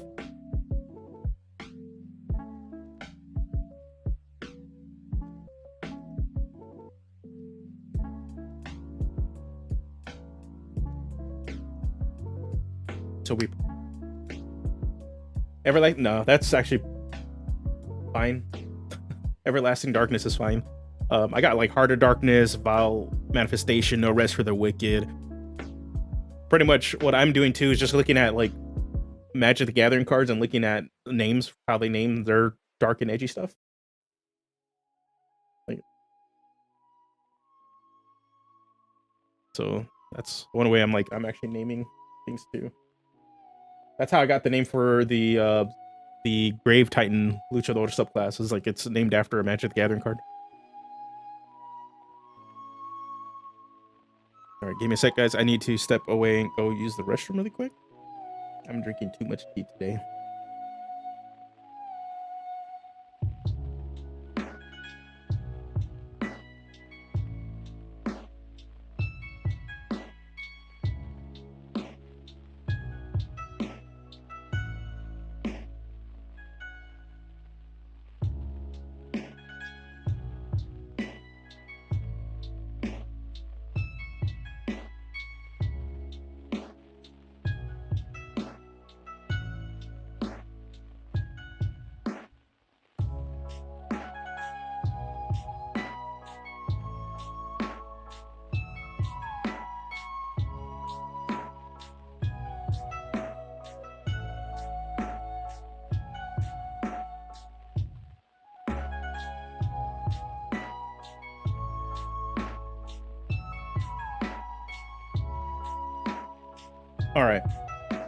All right.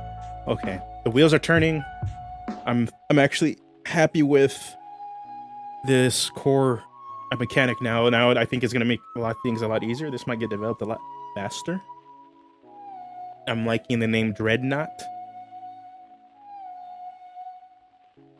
Reaver's another option I'm thinking, but it doesn't really convey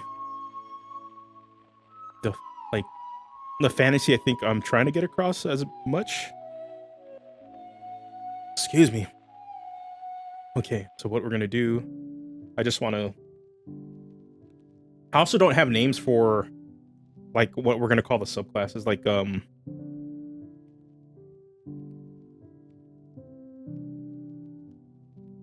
their classifications. I just know the tropes I want them to be. Insert page break. Oh no, not page number, page break. Let's go. Okay, cool. Here we go. Nah, bro. We ain't doing. Okay, so these are 12. It's all. I'm just gonna put you all at 9.5.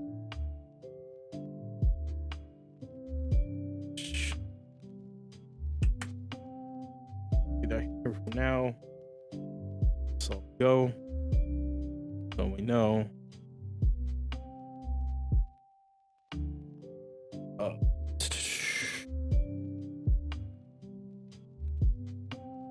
Wait, what is my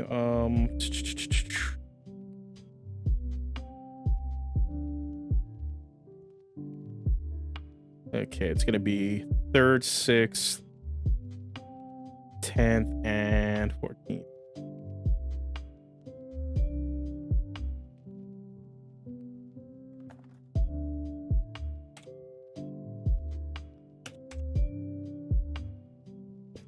Do this. Fix it. So we kind of know.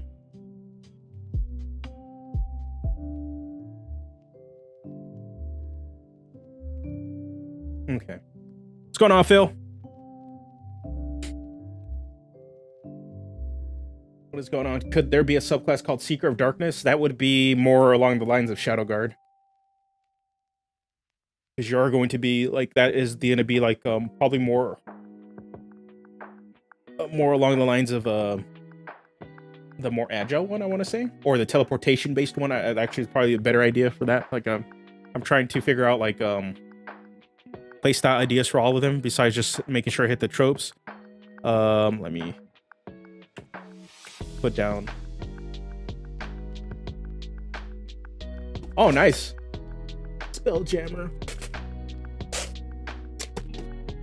Nice. So we're both Death Grave Knight. I think the fantasy behind this style of class is that it's a pet class. That you're going to have an undead pet.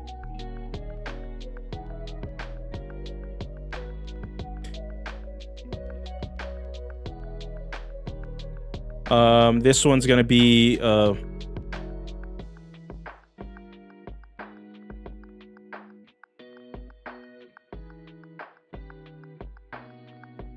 you're either gonna be causing bleeding effects, so you're gonna I want to figure out how we can do damage over time in this game, or it's a self heal.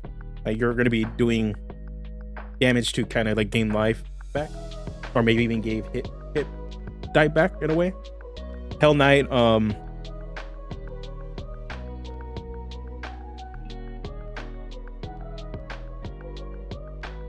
that's what I'm thinking is this is the AoE fire monster sort of subclass that you're in the middle of the fight and then you just blow stuff up.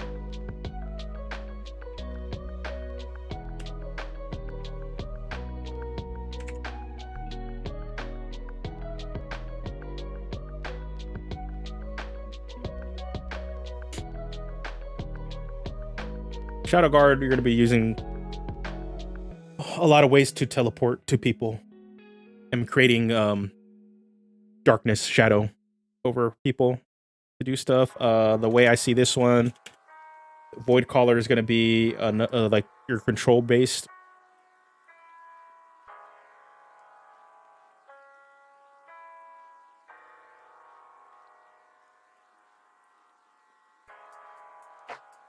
And actually, Spellbreaker is probably going to be the most vanilla.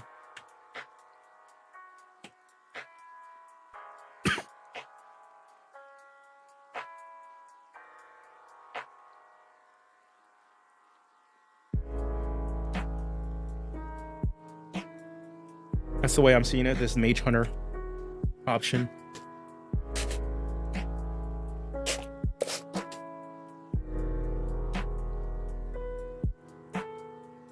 I want to play a Magus.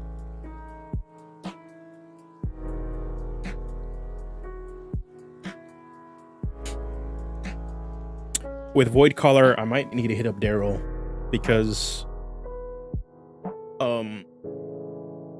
maybe to convert some of his psionic stuff he did for his psychic class for this one, because that's what the Void Caller is. It's very much a psychic driven class. You're getting powered by aberrations or like far realm entities. That's where you're drawing your power from.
Oh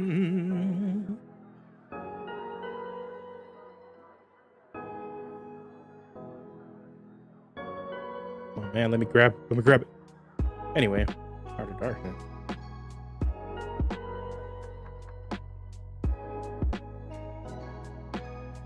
There it is. Oh, okay.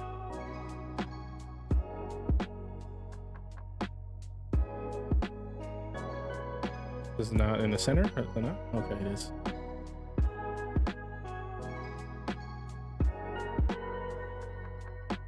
Cool. Here we go. It's starting to form. I'm going to change the numbers on corruption. How many corruption points you're actually going to be able to generate.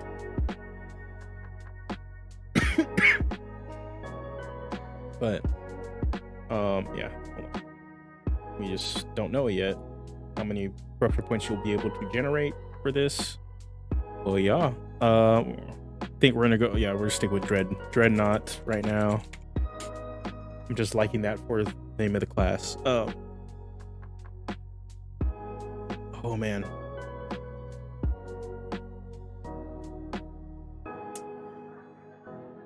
Ooh. And when you successfully hit a creature with a melee weapon attack,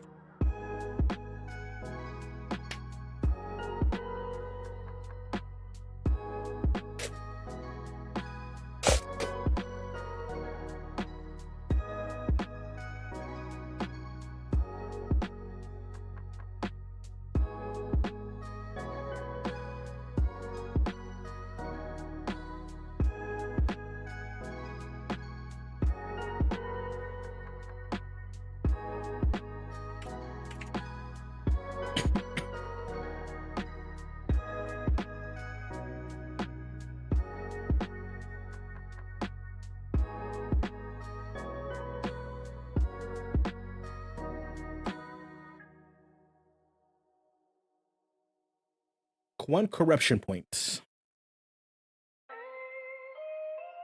Okay. So we know how we're going to be generating corruption points. There will be a cap at every level, so you want to actually spend them. Corruption points will only last until the end of combat.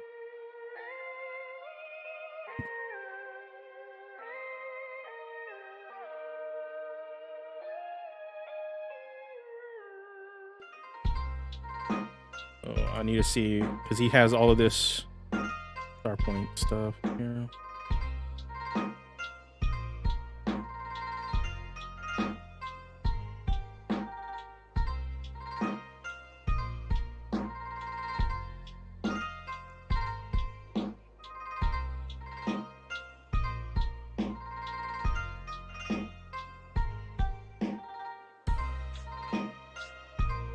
Oh, okay. I'm dumb.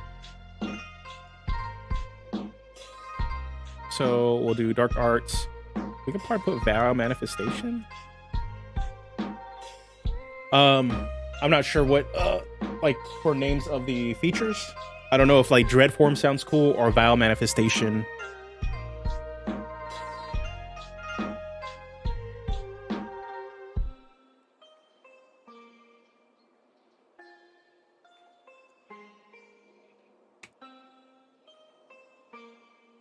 Move this.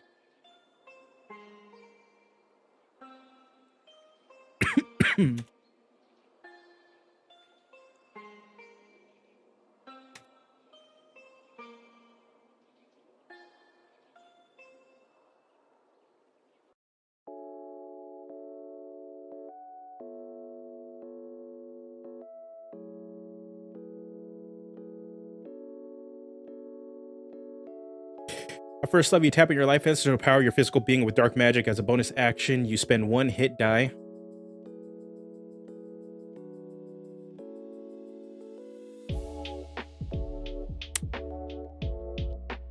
I'm trying to...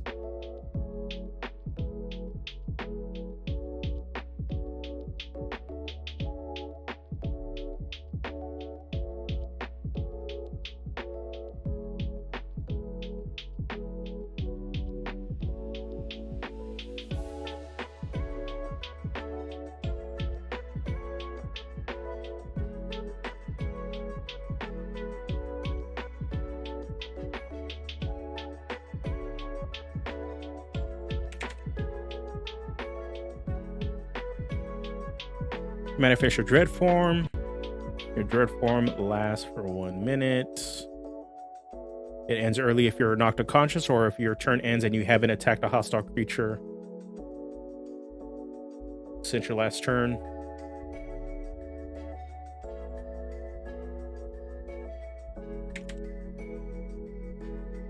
Dread form, okay.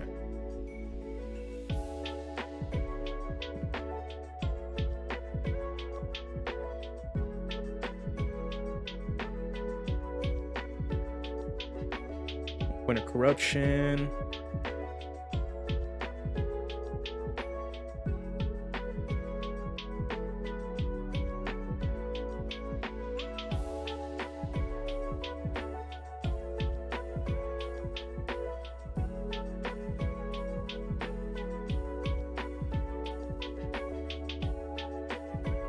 On this form, you gain the following benefits if you're wearing heavy armor, but not wielding a shield.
When summoned, you gain the following benefits if you're wearing heavy armor but not wielding a shield.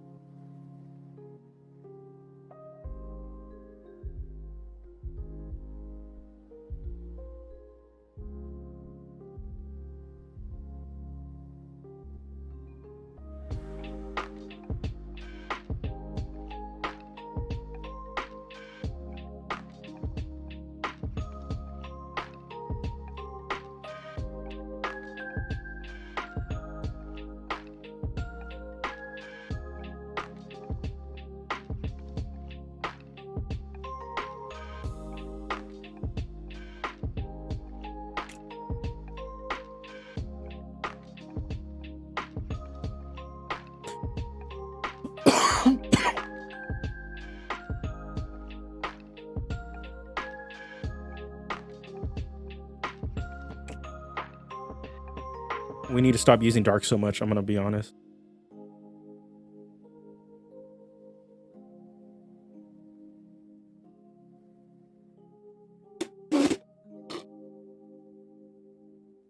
At first level, you tap in your life essence to empower your physical being with dark.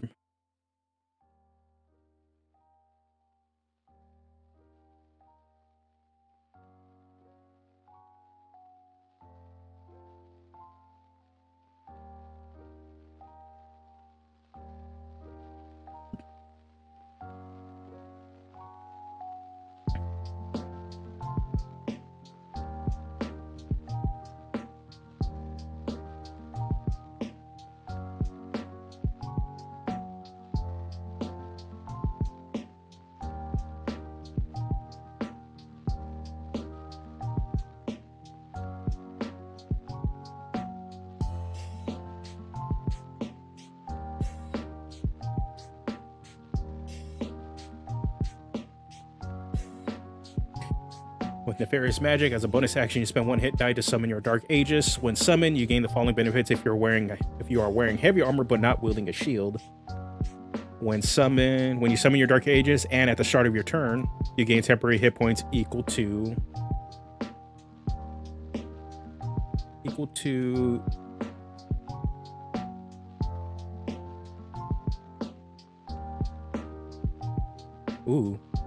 Ebony Midnight. Dark Soul. Yeah, no. We will have a dark. Yeah, don't worry. I'm gonna put Dark Souls will be here somewhere. Not gonna lie, we're probably gonna have a feature called Bloodborne. Also, so Ebony Midnight.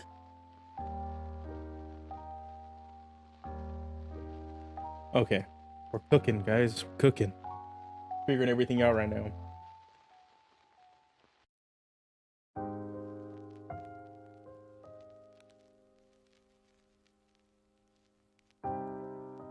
You know what game I've been playing a lot recently? I got super hooked because I stopped playing Overwatch. Because Overwatch was making me super frustrated. And then just there's actually a big bug going on right now where if you attempt to enter a game, you get stuck on the updating game notification, and it's really bad when you actually play competitive. That if you get stuck on that page and then you have to completely shut down your game and reload it, you can't get back into your competitive match, so you take a loss automatically. And if that happens enough for you, your account can get banned. And unfortunate for me, it was happening a lot. So I opted and went over to start playing Honkai Star Rail. That game just came out. And my buddies that I play with, they are jamming the hell out of the game right now. I've been having a lot of fun playing it. It's a lot different. It's a lot more calming. And it makes me reevaluate why I was playing Overwatch in the first place.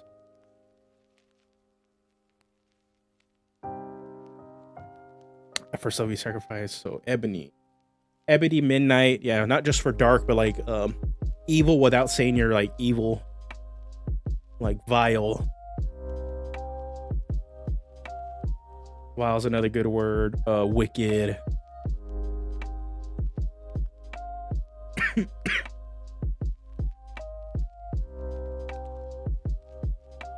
No rest for the wicked.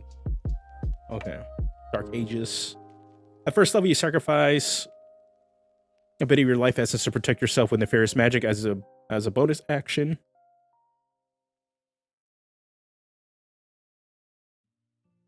As a bonus action, you spend 1 hit die to summon your Dark Aegis. When summoned, you gain the following benefits if you're wearing a heavy armor but not wielding a shield. When you summon your Dark Aegis, and at the start of your turn, you gain temporary hit points equal to...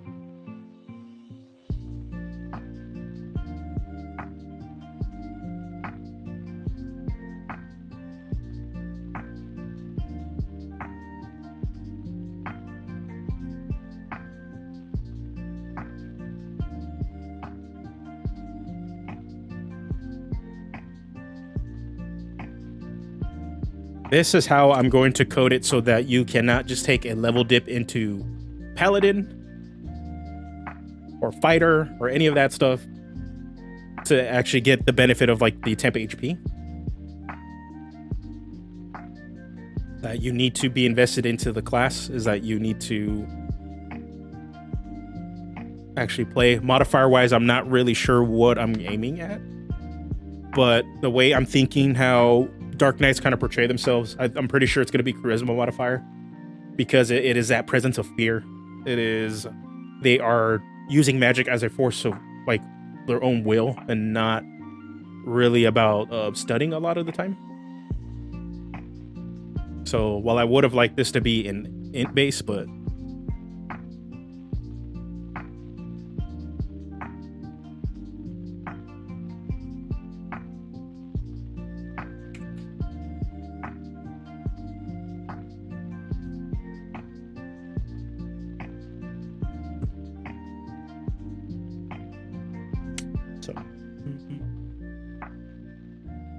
I might want one additional benefit.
Okay. Yeah, we're gonna go Vow of Manifestation instead. Yeah, let's see. This is part of the design thing. I think we're gonna go Dark Ages. We're gonna do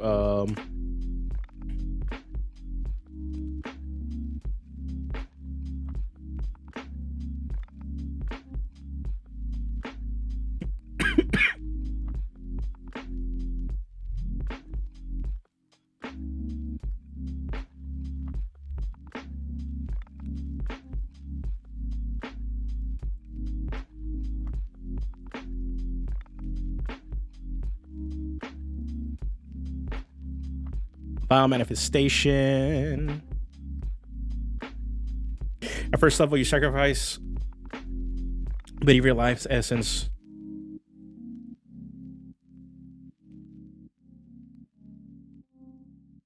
Power yourself with nefarious magic as a bonus action.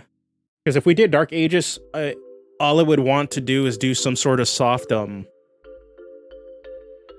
if it was just going to be purely Dark Ages, it was just going to be like a very soft, what's it called, version of,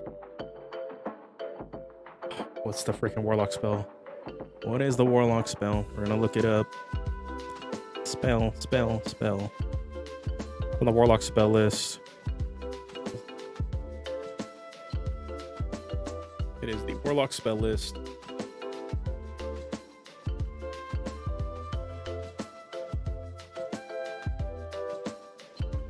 Warlock spell list. What is it? It is, I think, Armor of Agathis. And that's what I was thinking. It's going to be like a soft version of this. If we did Dark Ages, and just stick with that. That they hit you, and they get hit back.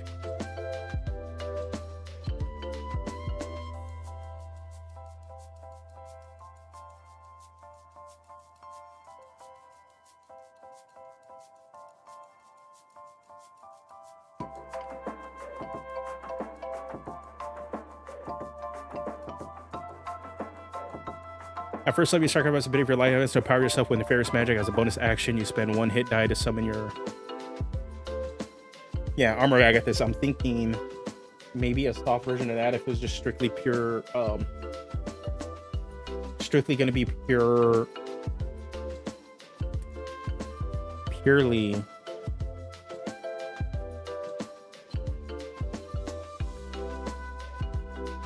Purely Dark Ages, where... You summon this, and then pretty much if they hit you, they take damage equal to the number of temp HP they ate through.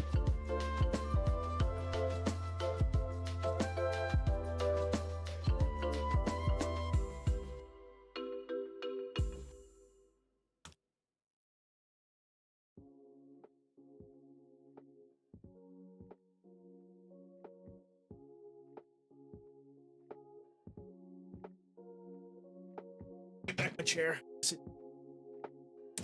Thinking of that, but yeah, so it's like Dark Ages could be that. It's like, okay, cool. You gain temporary HP at the start of your turn.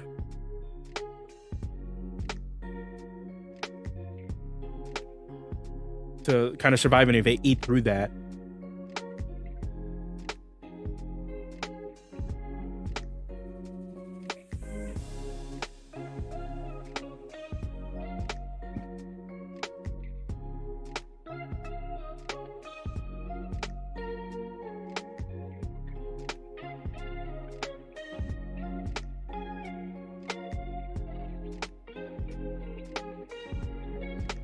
Okay, so this is going to be way different. Okay.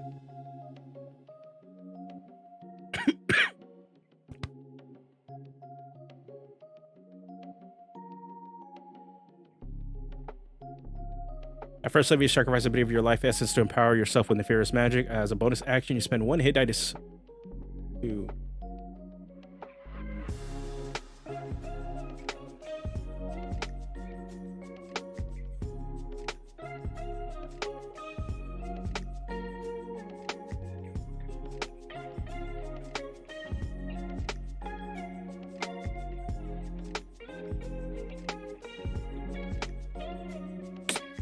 No, like.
Corrupted arms.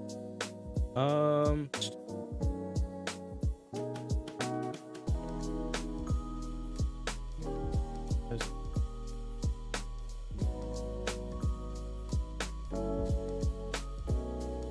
do you guys feel? Would you want like a super form? Or would you want say Dark Aegis only works for like a specific thing, and we do need like a full form.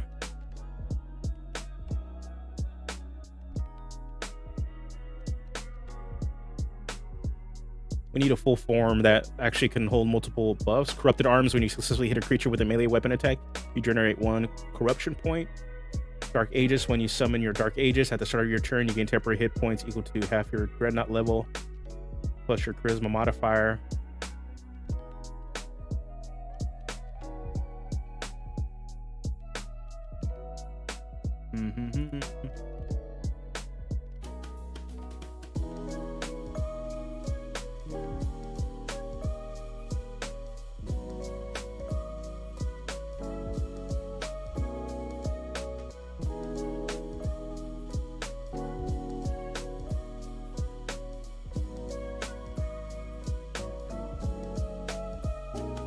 I think, and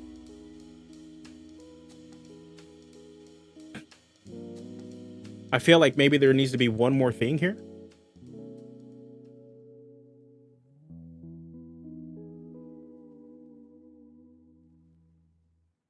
We need to do one more thing in this to make, I don't know, like one more feature while you're entering your vial. The reason I'm not gonna go for like a damage bonus or any of that stuff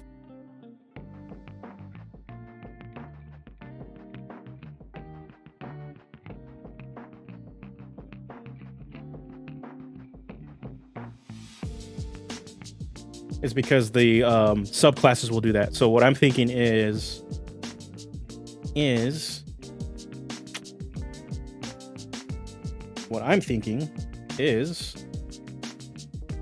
for subclasses, at least for now, like they may get an expanded spell list or proficiency, and maybe something like this. They kind of get a lot of features at their level.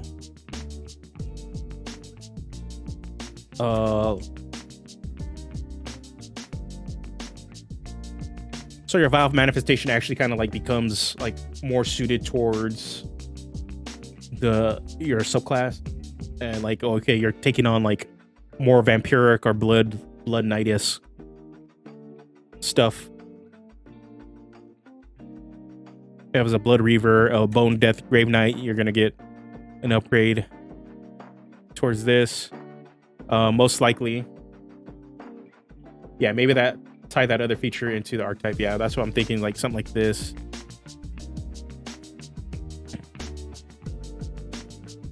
Is that when you actually use your deal.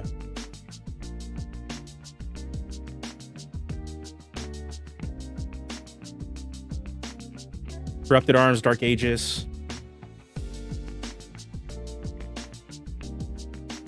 But I'm thinking maybe one more little bonus. Or maybe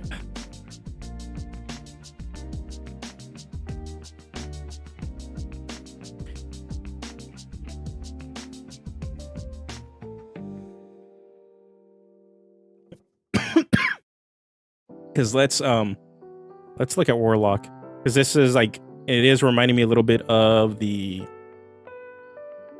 of the undead, because they have the form of dread. So they're gonna get temp HP. They can induce the frightened condition, and they're immune to frightened. So that might be the thing. We're immune to frightened. We are the scary thing. Okay.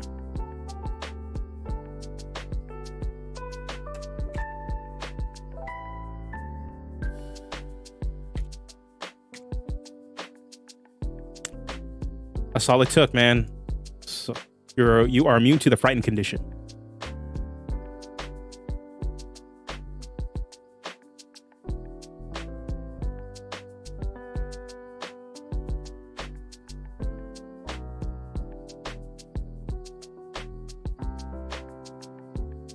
That's all it took. There we go. That looks a lot better. Frightened condition. Dismissed. Frightened. There we go. Okay. No fear. Dark Ages, corrupted arms. So when you enter this mode, you are the scary thing on the battlefield.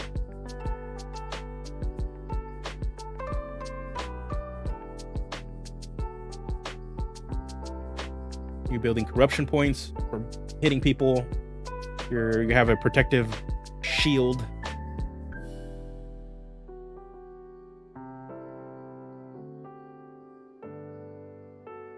Yeah, if you're gonna get fear-based, that's why I'm thinking at level 2 we're gonna get another fear-based thing also.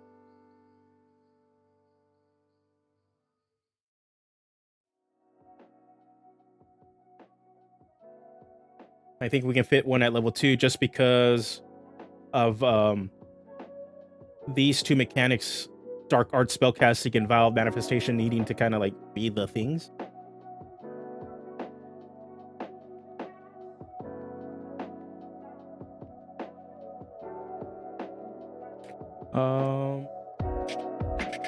So what we're gonna do? Okay, back to the top. We need to look at La Monka. So class features. I just want to see class features. Like missiles. So they get it at level 6. Because I'm thinking like around this time is when even if you don't have an actual magic item, your weapons will always be considered magical. At this point, like they are magical now.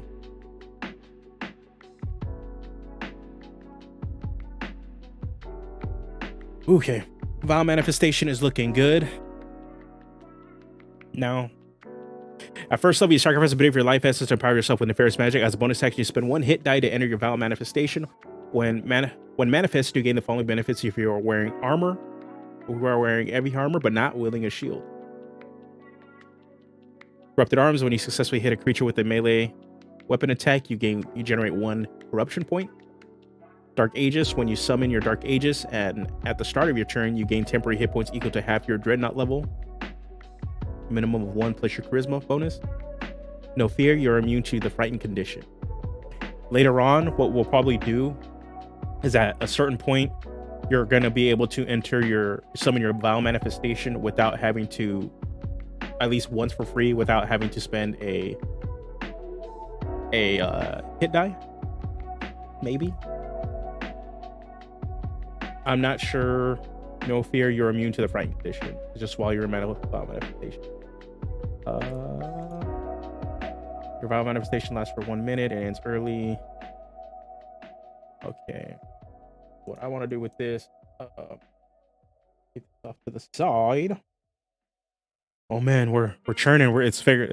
Oh god. Oh my god. We're starting to figure things out. I'm still not sold on the name, like finalizing the name of Dreadnought. It's the one it's my front runner. But if you guys don't feel like it conveys the fantasy, like feel free to tell me.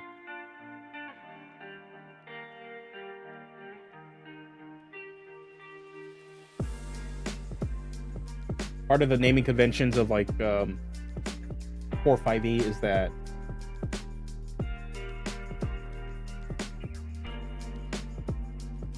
that they all need to be one word. So it's like one of those things like we need to really find a word that distills all that into. Else I would have just stuck with Dark Knight, to be honest.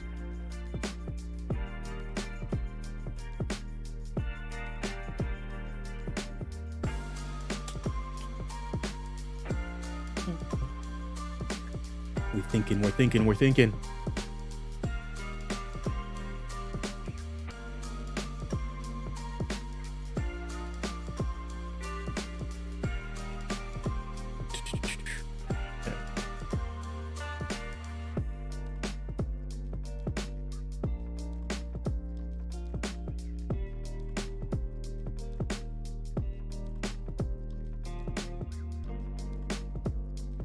You're not unleash your dark side. Yep.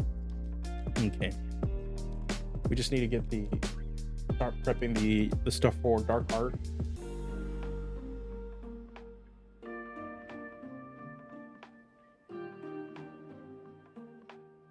I think because this isn't going to be a full caster, by the way. This is going to be half casting. So what I need to do is look at the half caster progression.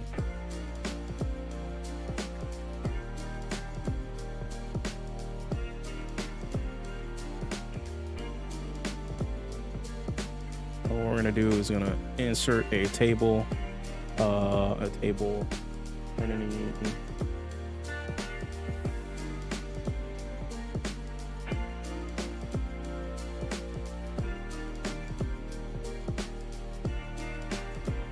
This is going to be a half caster.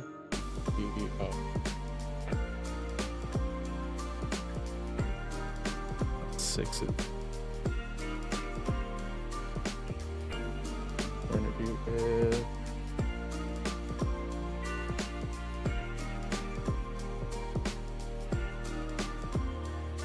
Spells and corruption points. I'm like, why does this thing look so big? But it's because I'm zoomed in. Dreadnought. What's going on, Nick? How's your creation going? I think we found the mechanic. I think we kind of figured out how the combat flow is going to be. I didn't expect it to fit on this kind of character because it would have made sense if this sort of combat flow really fit on a red mage, but it also makes sense for this. So it's pretty much what you're going to be doing is your hit die is going to be a fuel for your main mechanic, or one of your main mechanics, which is your Vow of Manifestation. It's like a rage-based mechanic, like sort of thing where you enter a special magical girl mode where you spend a hit die. You spend a hit die, and then you get these bonuses. So when you successfully hit a creature with a melee attack, you generate a corruption point, and then you have a constantly recurring temporary HP at the start of your turn, and then you're immune to the frightened condition.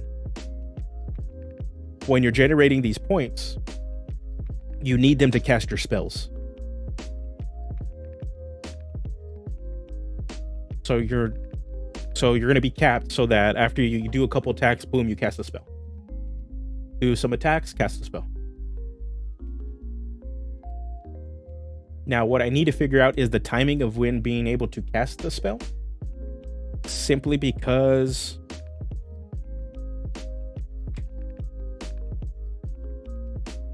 combat tends to not last as long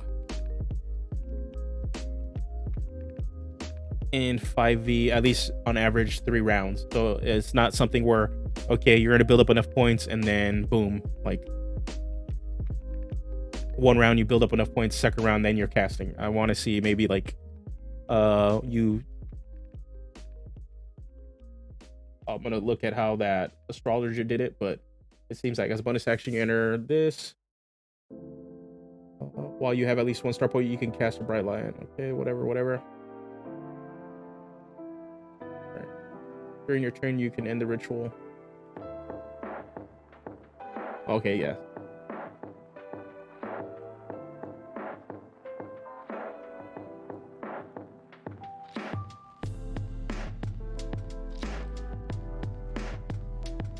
I know Indestructible is working on his Zodiac class, which is going to have that magical growth feel. So, believe me, people are working on good designers are working on that. So keep an eye. I know he started working on the Zodiac the other day. I gotta get some glimpses, but I was busy at work. One of those things.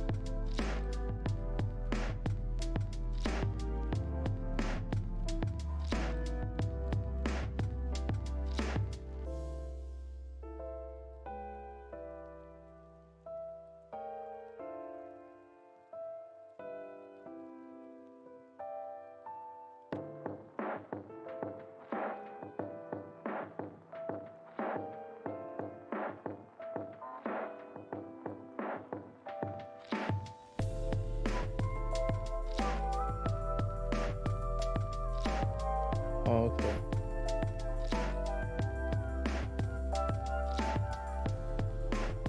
Okay, now I see what they did with this.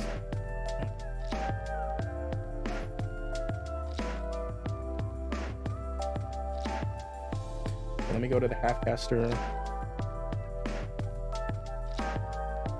Let me go to a half-caster really quick. No Barbarian. Let's go look at half-caster 4. Someone message me? No. Okay.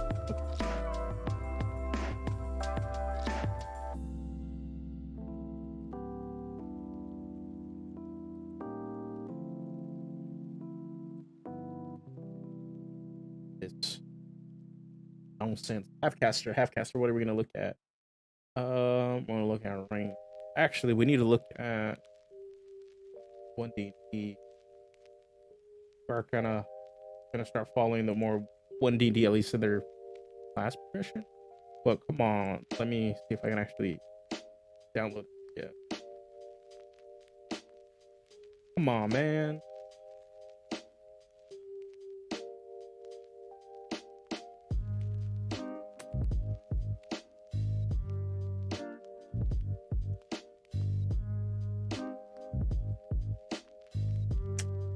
Oh my god. Okay, not gonna be able to.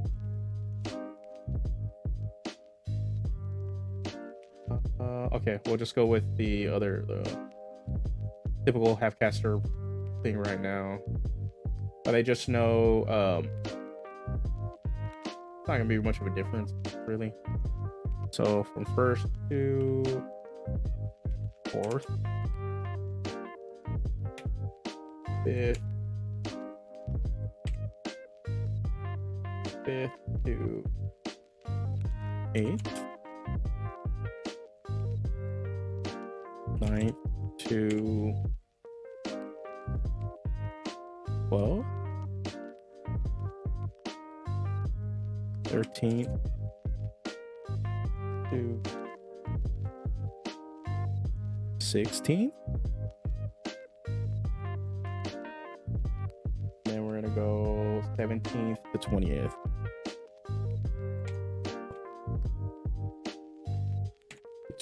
Okay, cool. Dreadnought levels,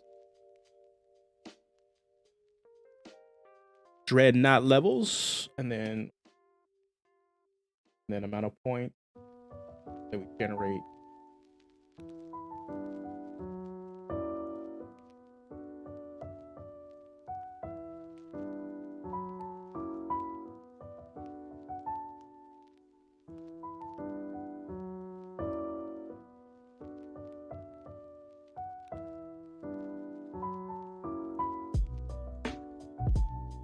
For a spell.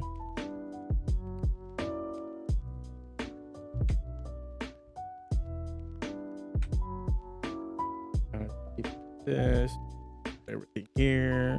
And in the middle. 1, 2,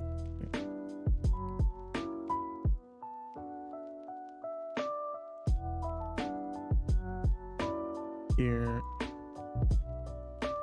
Okay. All right. Table options.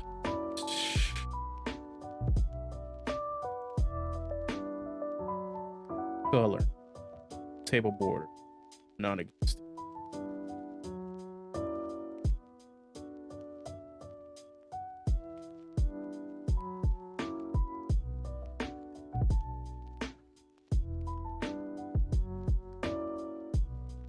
Oh wait, we need a lighter one. A little bit lighter.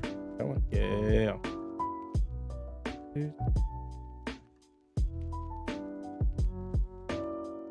Oh. Okay. Just went over this, mate. All right. Cool. Cool. Cool. Boom.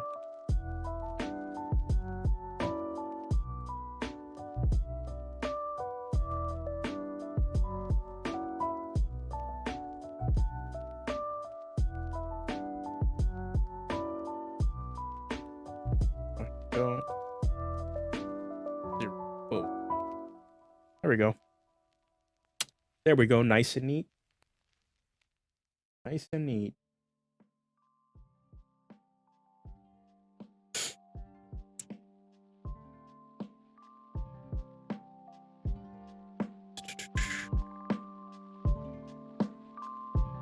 We put star points, it's going to be corruption points.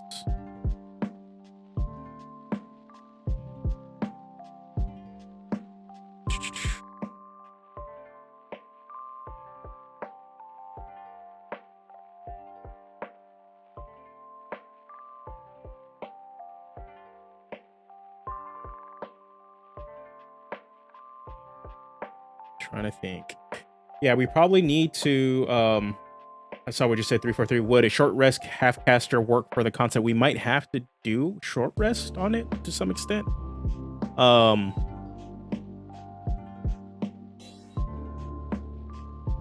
the reason I'm thinking that is that in between, you got to be able to do your thing, right?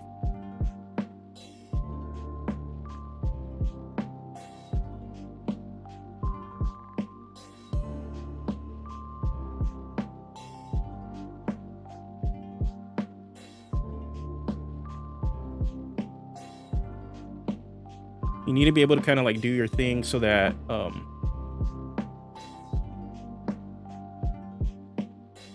every turn, like between every short rest or whatever, that you're still going to be able to actually like play your class. And so far what I'm looking at least starting for level 1, that it's going to be one big fight and then you pretty much are turned off, right? Because your Vile Manifestation is no longer active. If like you're going to have multiple fights. So that is something we probably need to look at. We probably need to look at another way to, from the get-go, be able to regenerate.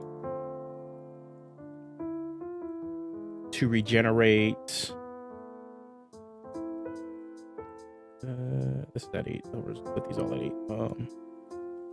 Ocho.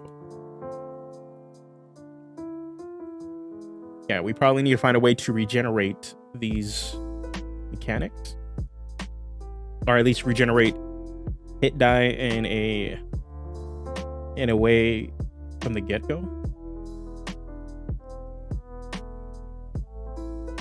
or just change how Vile Manifestation can work a bit,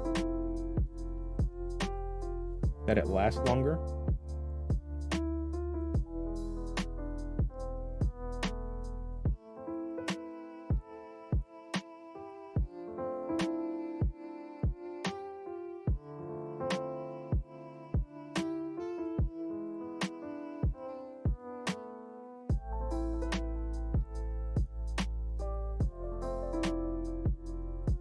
Give me a sec, guys. Be right back. I need to take a phone call.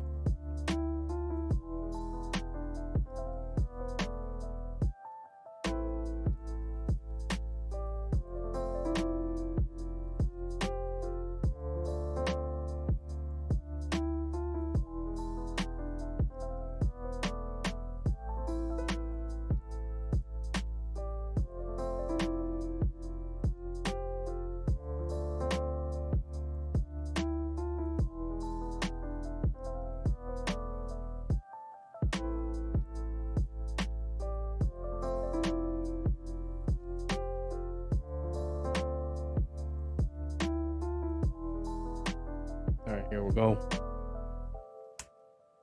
Okay, so now I'm trying to think. Okay, now that we know that short rest is going to be an issue, short rest will be an issue.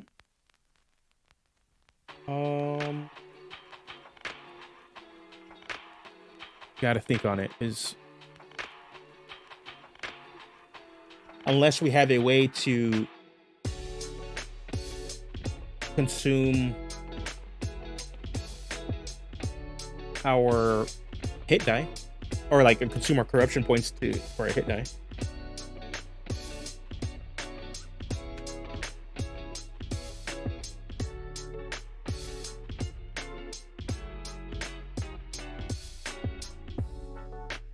But corruption points only last until corruption points only last until when? Well, no, your manifested form only lasts. Oh, have a good one, Phil. Thanks for stopping by. Enjoy the movie. I plan on seeing it tomorrow. So yeah. So yeah, have a good one, buddy. I heard it's good. My brother saw it yesterday, and my buddies all saw it the Thursday night, and they all agreed it was pretty awesome. Spell.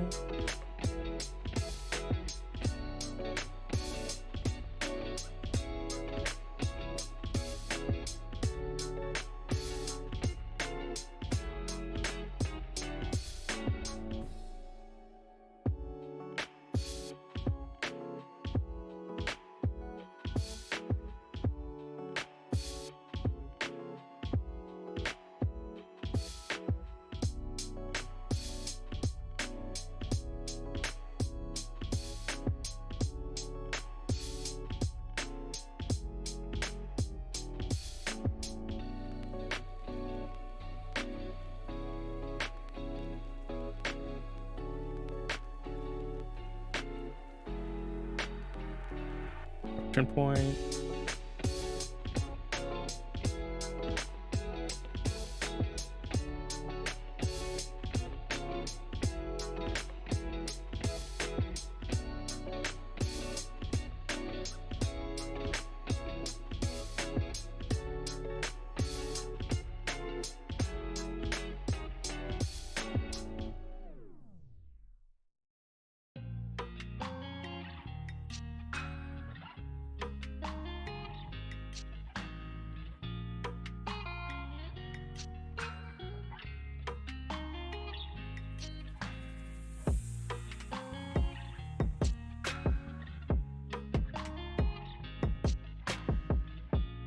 Just doing all this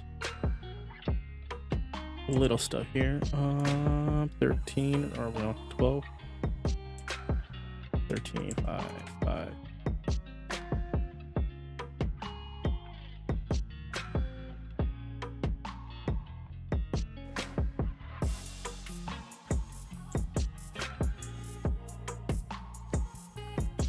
Okay, so what I want to see is from this class in order to cast.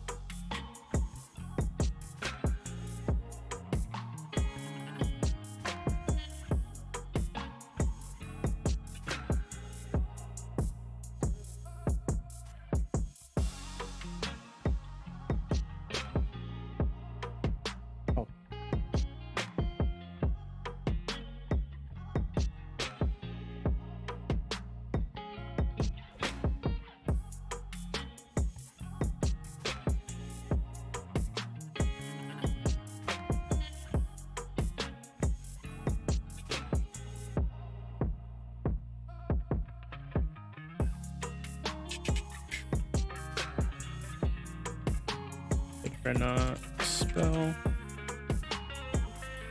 Cast a Dreadnought spell.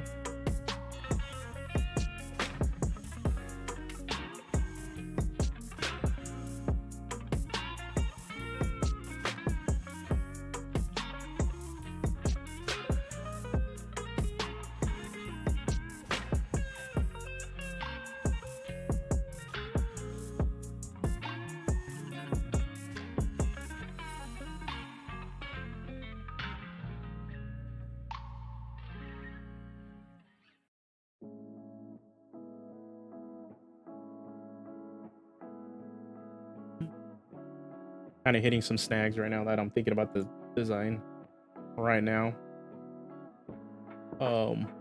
That's why I'm going. I went a little silent. I'm in think mode. So corruption points are going to be this thing where while you're in vile manifestation, that's the where it is right now. Whenever you hit with a melee attack, you will generate a point. So there is a cap on the point right now. So from levels 1 to 4, you can only generate 2 points maximum. And then you will spend these points to cast spells. That's what I'm kind of writing out right now to cast a Dreadnought spell.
So that's kind of what I'm going right now. But I'm starting to think too, maybe detaching the vile manifestation form, or at least the generating the points here and tying it to something more in the dark arts and keeping it separate. Having vile manifestation become kind of its own thing.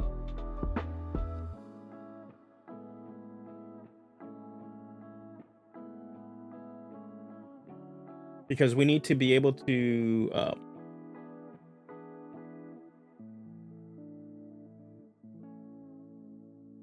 we need to consistently be able to get put into a state that, regardless if it's a short rest or long rest, multiple fights, but still limited, to be able to have you generate corruption points.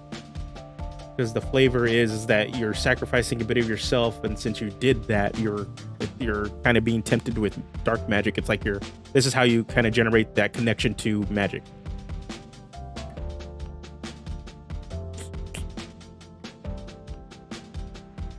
So the reason I don't want to do the smite thing is because then we go into Dark Paladin, Fallen Paladin, Blackguard territory. That is I don't want a smite-like effect. Instead, what we will do is probably have custom spells and stuff that can convey that fantasy of like just empowering your weapon to do cooler stuff than I hit really big. Because that's one of the things like I am actively avoiding. So because one of the critiques we will get when developing this is like, well, why don't you just play a paladin? All right, let me pull up the paladin subclass, because this happens all the time whenever I've seen Dark Knight stuff pop up. They'll just say, why don't you just play Conquest Paladin? Why don't you just play an Oathbreaker?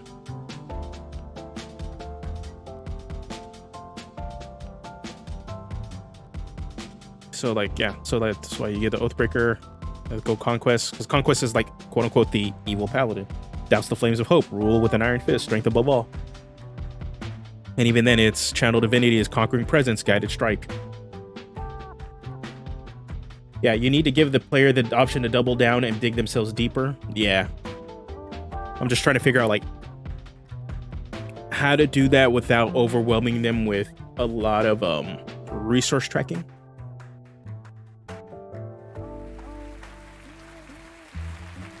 While also solving the short rest issue now of being able to actually continue to do this thing when they no longer are having hit die.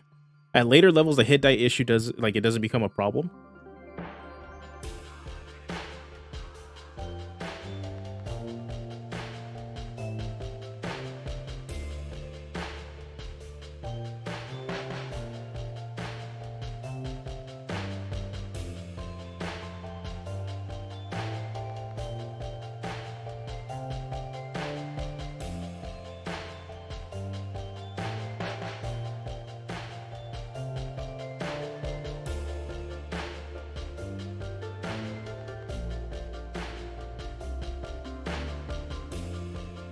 Yeah. So yeah. So now, yeah, you guys are getting on the theme correctly. The deeper we go, they get more for it, but they're also gonna get bigger drawback.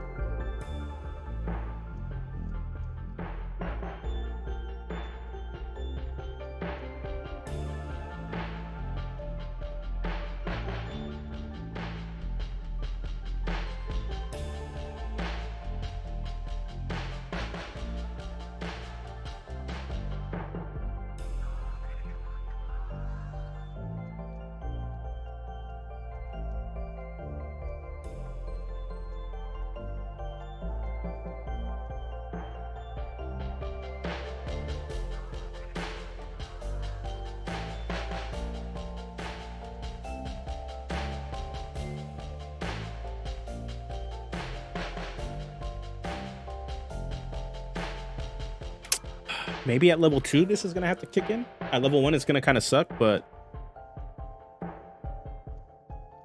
at level 2, I don't see corruption points actually fading away for combat. Yeah, I've heard about the Beast Heart, and then there was something similar with when I was doing the Luchador, that I guess the build-up mechanic I was doing for Luchador was similar to something the Beast Heart was doing. I just haven't actually dug into the Beast Heart. It's funny part, Luchador and Dreadnought are gonna have very similar kind of you're building up to cast spells.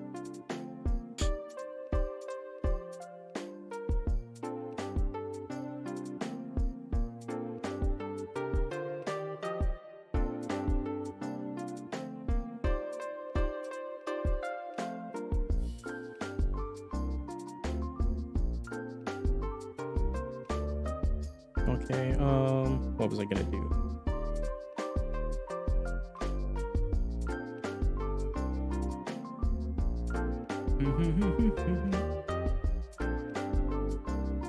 Current spells. Take this.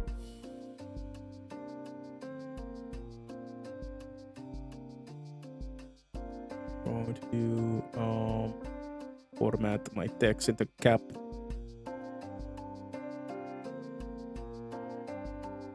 What is this? Let's do the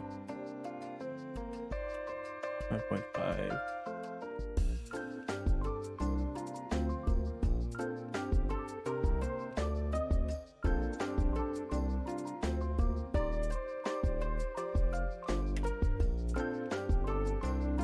Do this. We're just setting this up.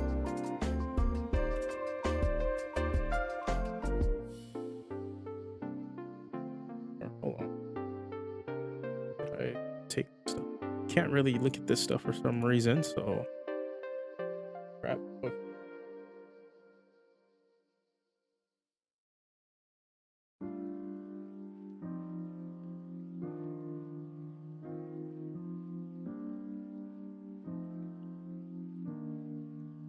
Okay, this is where we're gonna get stuck at a little bit, because I do have to think, okay, how do we convey the fantasy of using hit die 2 as a resource? Because what I'm thinking for Harder Darkness now, or No Rest for the Wicked, actually it's No Rest for the Wicked, what we'll do for this, that I'm thinking now,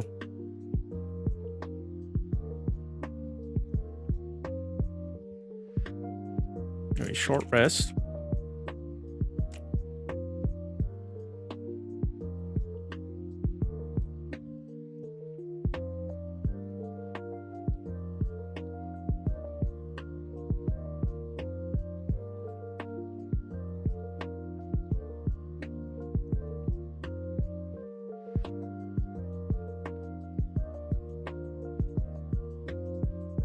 They go on a rampage. Oh, interesting.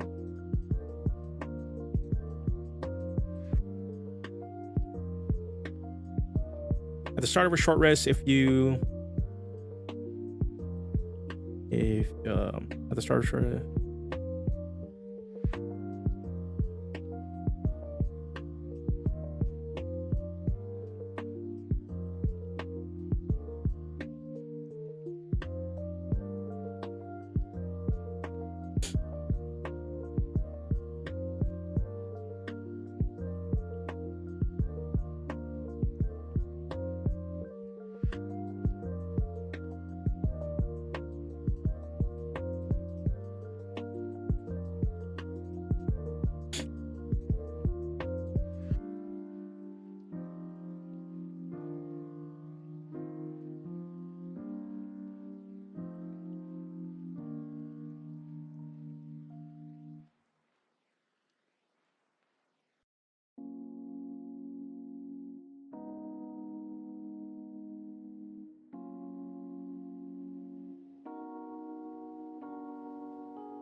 At the start of a short rest, if you do not have a hit die, you can consume 2 corruption points to regain a hit die.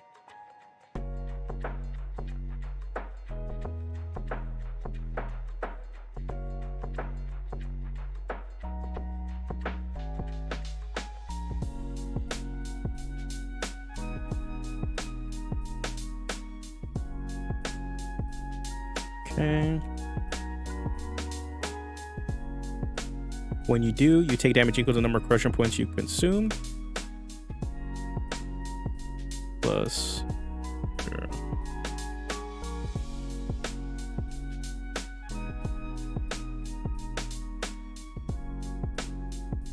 There's modifier.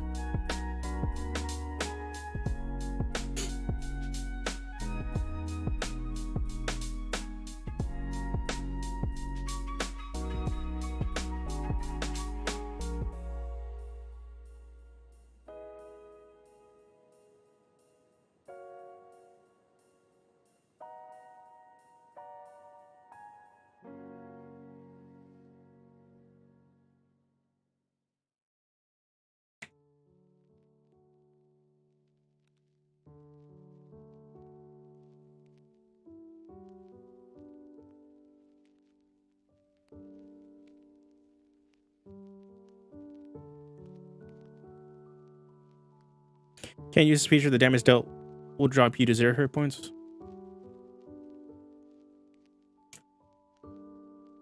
A long rest. Maybe something like this. At level 2, no rest for the wicked. At the start of your short rest, if you do not have a hit die, you can consume 2 corruption points to regain a hit die. When you do, you take damage equal to the number of corruption points you consume plus your charisma modifier. You can't use this feature if the damage dealt will drop you to 0 hit points, or use it again until you finish a long rest.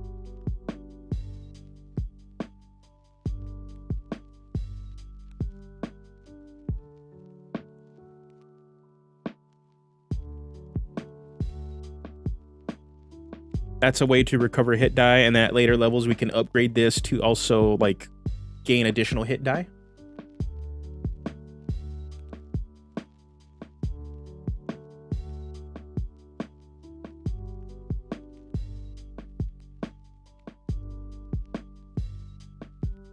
But yeah, we might need to relook at exactly how we can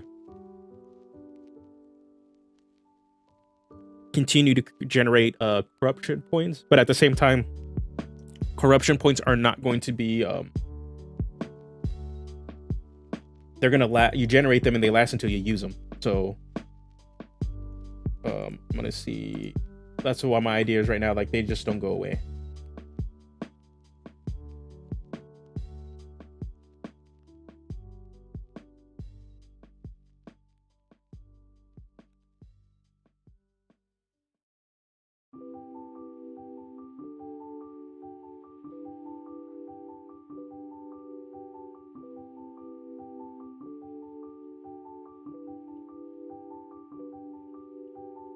Because the only other option will be to just, like, yeah, you regenerate, hit die on a short rest.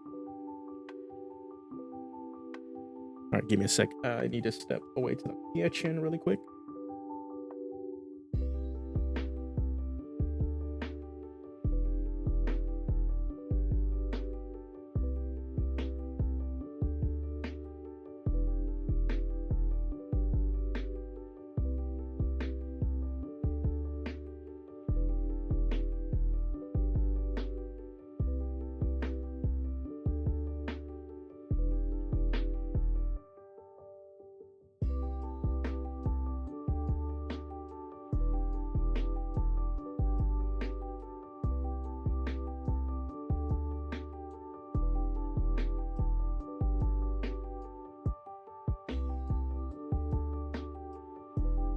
All right.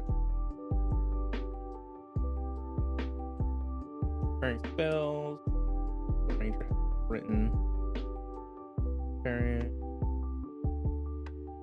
Oh, casting, man.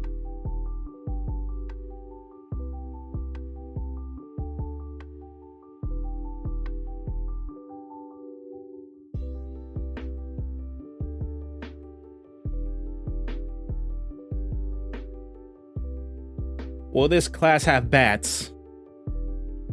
Maybe in the Blood Reaver. That is the vampire subclass.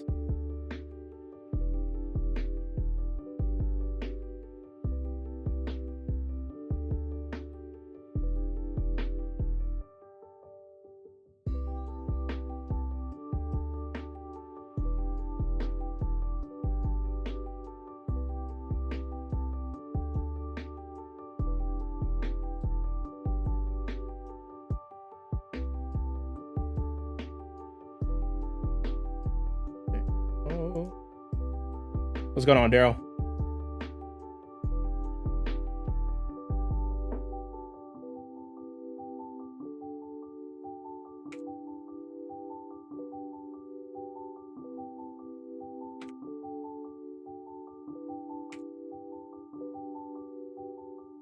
Just setting this up.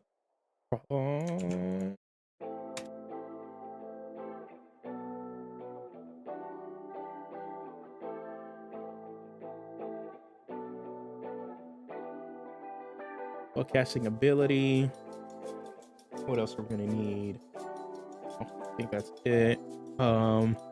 Let's just set up.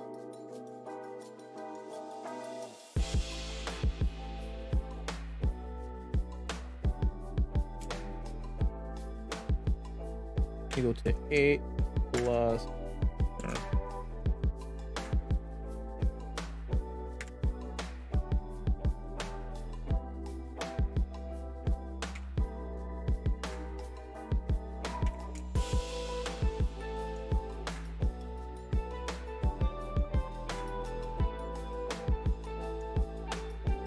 Boom. Okay. Easy peasy.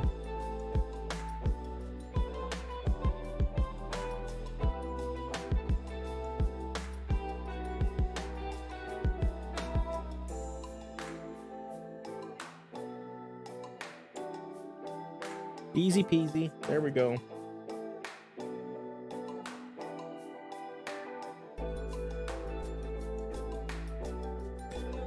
Okay. To cast a Dreadnought spell, you need to spend a number of corruption points equal to 1 plus your spell's level. So there it is. Yeah, the maximum.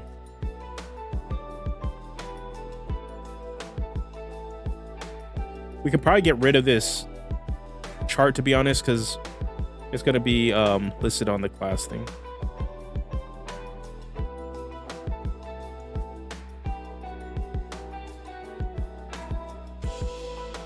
Max corruption points. I'll probably get rid of this chart. It's the same thing.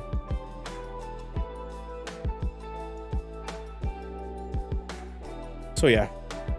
So the only thing is it's, yeah, so we do need to solve the issue of this, of how to still generate points and do your cool class thing.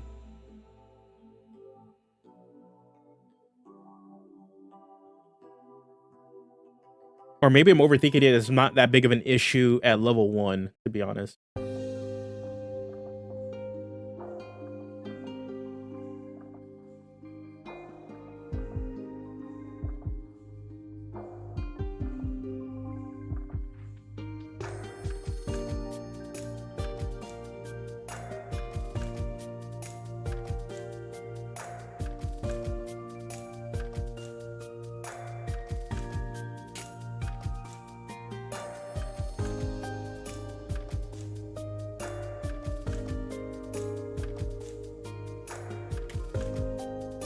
Okay.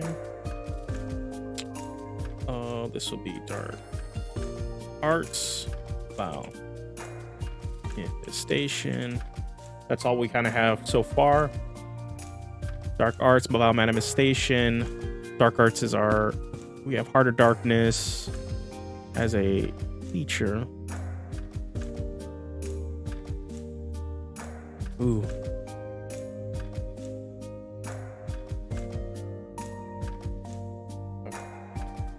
Maybe what we should look at then is, let's get some of this basic stuff done. If I think so, we can kind of see what needs to be done. Want to go look at not my character, game rules, class, fighter, and the paladin.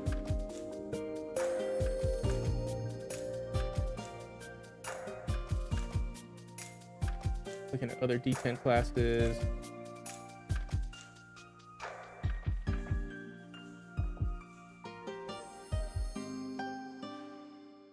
All armor.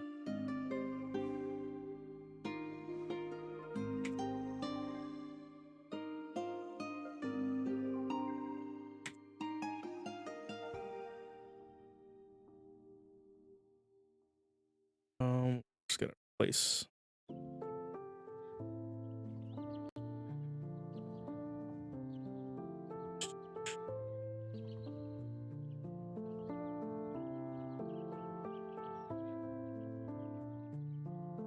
I think it's like the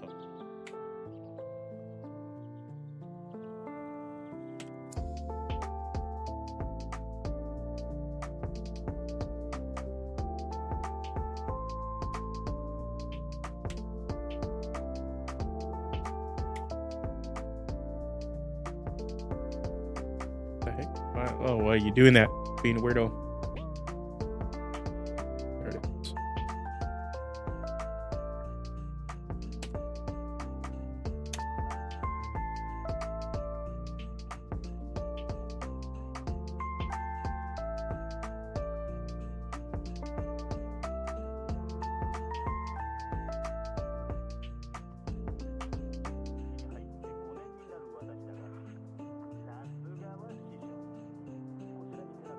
Okay.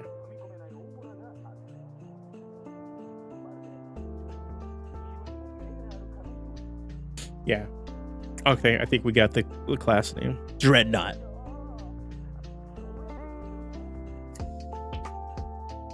I'm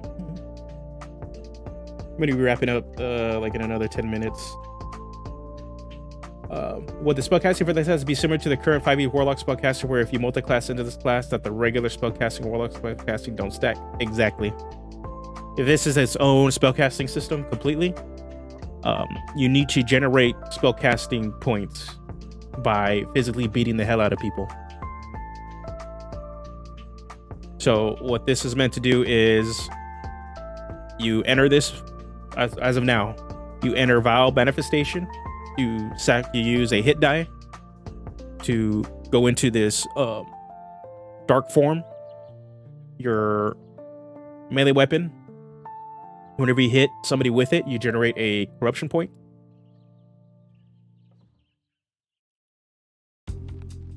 And then you also have this sort of armor here. And then you use those points to cast spells.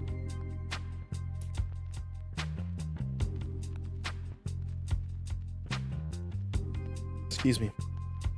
So what we will do is at later levels,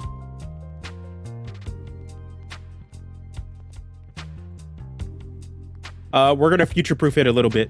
What I'll probably do is have like a class, like standard 5e class capstone, if I can get this out in time before the update is anywhere close. So we still have a whole rest of this here.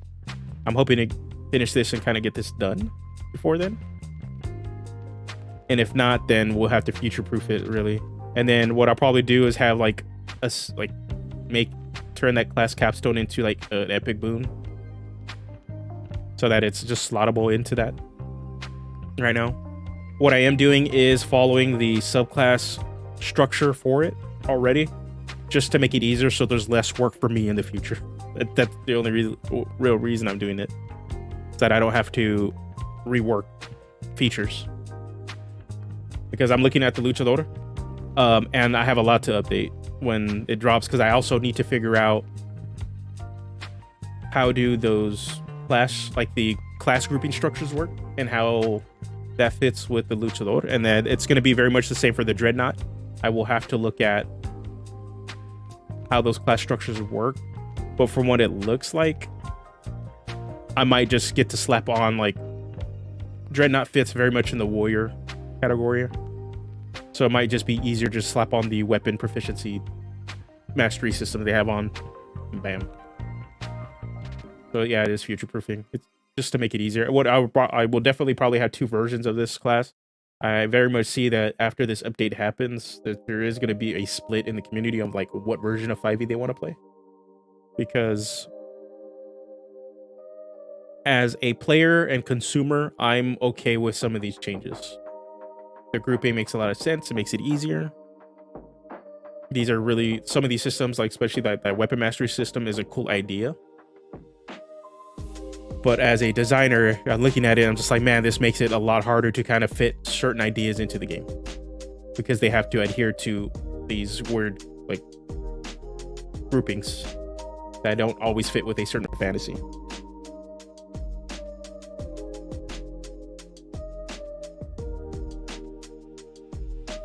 Oh yeah, so this is what it is. Dark to cast.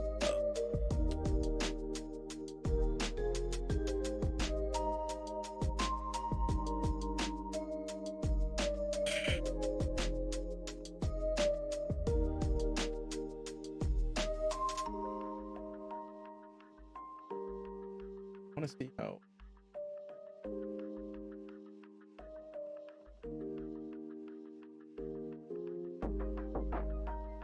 This class that Terrence showed me, they have a whole set of mechanics where this is just how they generate, a whole set of actions they just generate die, or generate corruption, or excuse me, star point, to do very similar.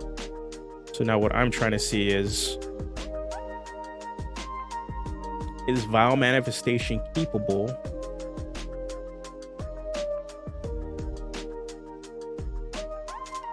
Or are we gonna have multiple ways of like sacrificing bits of yourself to generate points? Give me a sec. I got another phone call.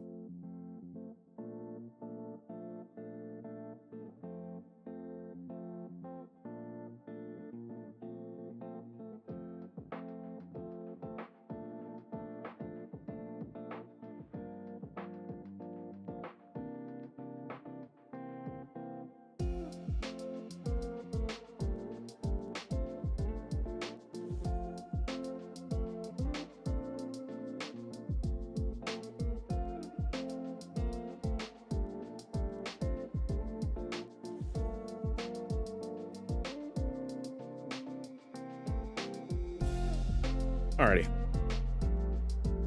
Okay, probably gonna go for like another 15 minutes. But what I'm trying to figure out now, because that's kind of my hang up now, it's like you kind of have like the basis of what I want to do, how to generate and integrate spellcasting into like an attack and still make you melee focused. So, but now it's just this right here. Since this is highly dependent on your hit die, at level 1 you only have 1 hit die. But I'm wondering, is this enough?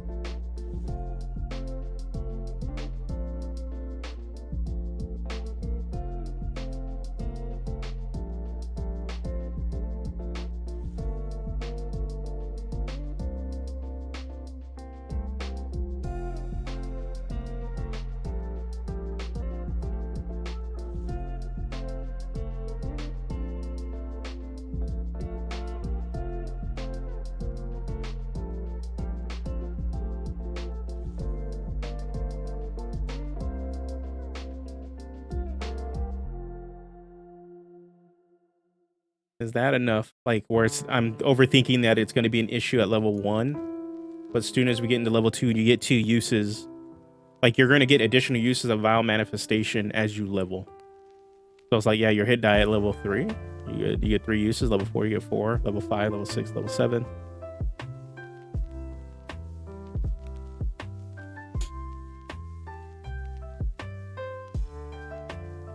It's only at level 1 where like, okay, you only get to do your cool thing once. And that's it.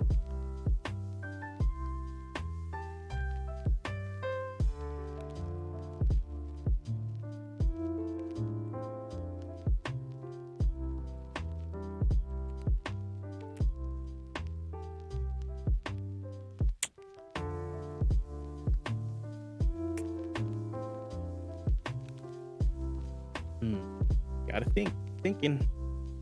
I'm kind of thinking too, at level 1 it's not that big of an issue. At level 2 you can do it twice.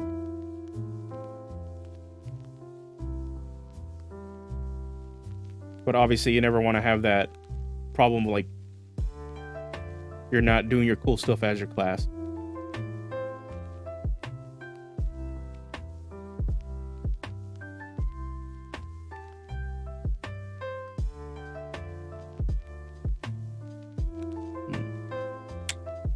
All right, you know what? My brain's tapped out. I think I need to sleep on it. What I will do, let's see, next weekend, what's going on? I might be able to stream next Saturday. We'll definitely, pretty much we're gonna start, I think every stream is just gonna be Dreadnought. If I can stream, I won't be able to stream Friday. I will be going out of town. So maybe next Saturday. And I know, what do we have coming up? Isn't Memorial Day weekends coming up too? Towards the end of the month? I have a 4-day weekend. I will definitely be streaming like multiple days there. We're going to be working on this pretty much. I'm going to try to do like regular weekly streams to work on this. But I know I do have some things coming up. So again, thank you guys for joining me on this one. It's clicking. Pretty much, if I can get over this little hump and hurdle of this, now that I know that like the core mechanic of how stuff's gonna work and making sure that it's a little bit more fluid, then everything else kind of just falls into place. And then it's all small upgrades and we can just focus on subclasses, and then boom, we have a whole new class with a different spellcasting system. All right, so again, I'll catch you guys next time. Let's see what other stuff we got going on. Last video I had out was the Star Wars one. If you guys haven't seen it, go check it out. And yeah, have another video on the way. So until next time, you guys have a good one and take care.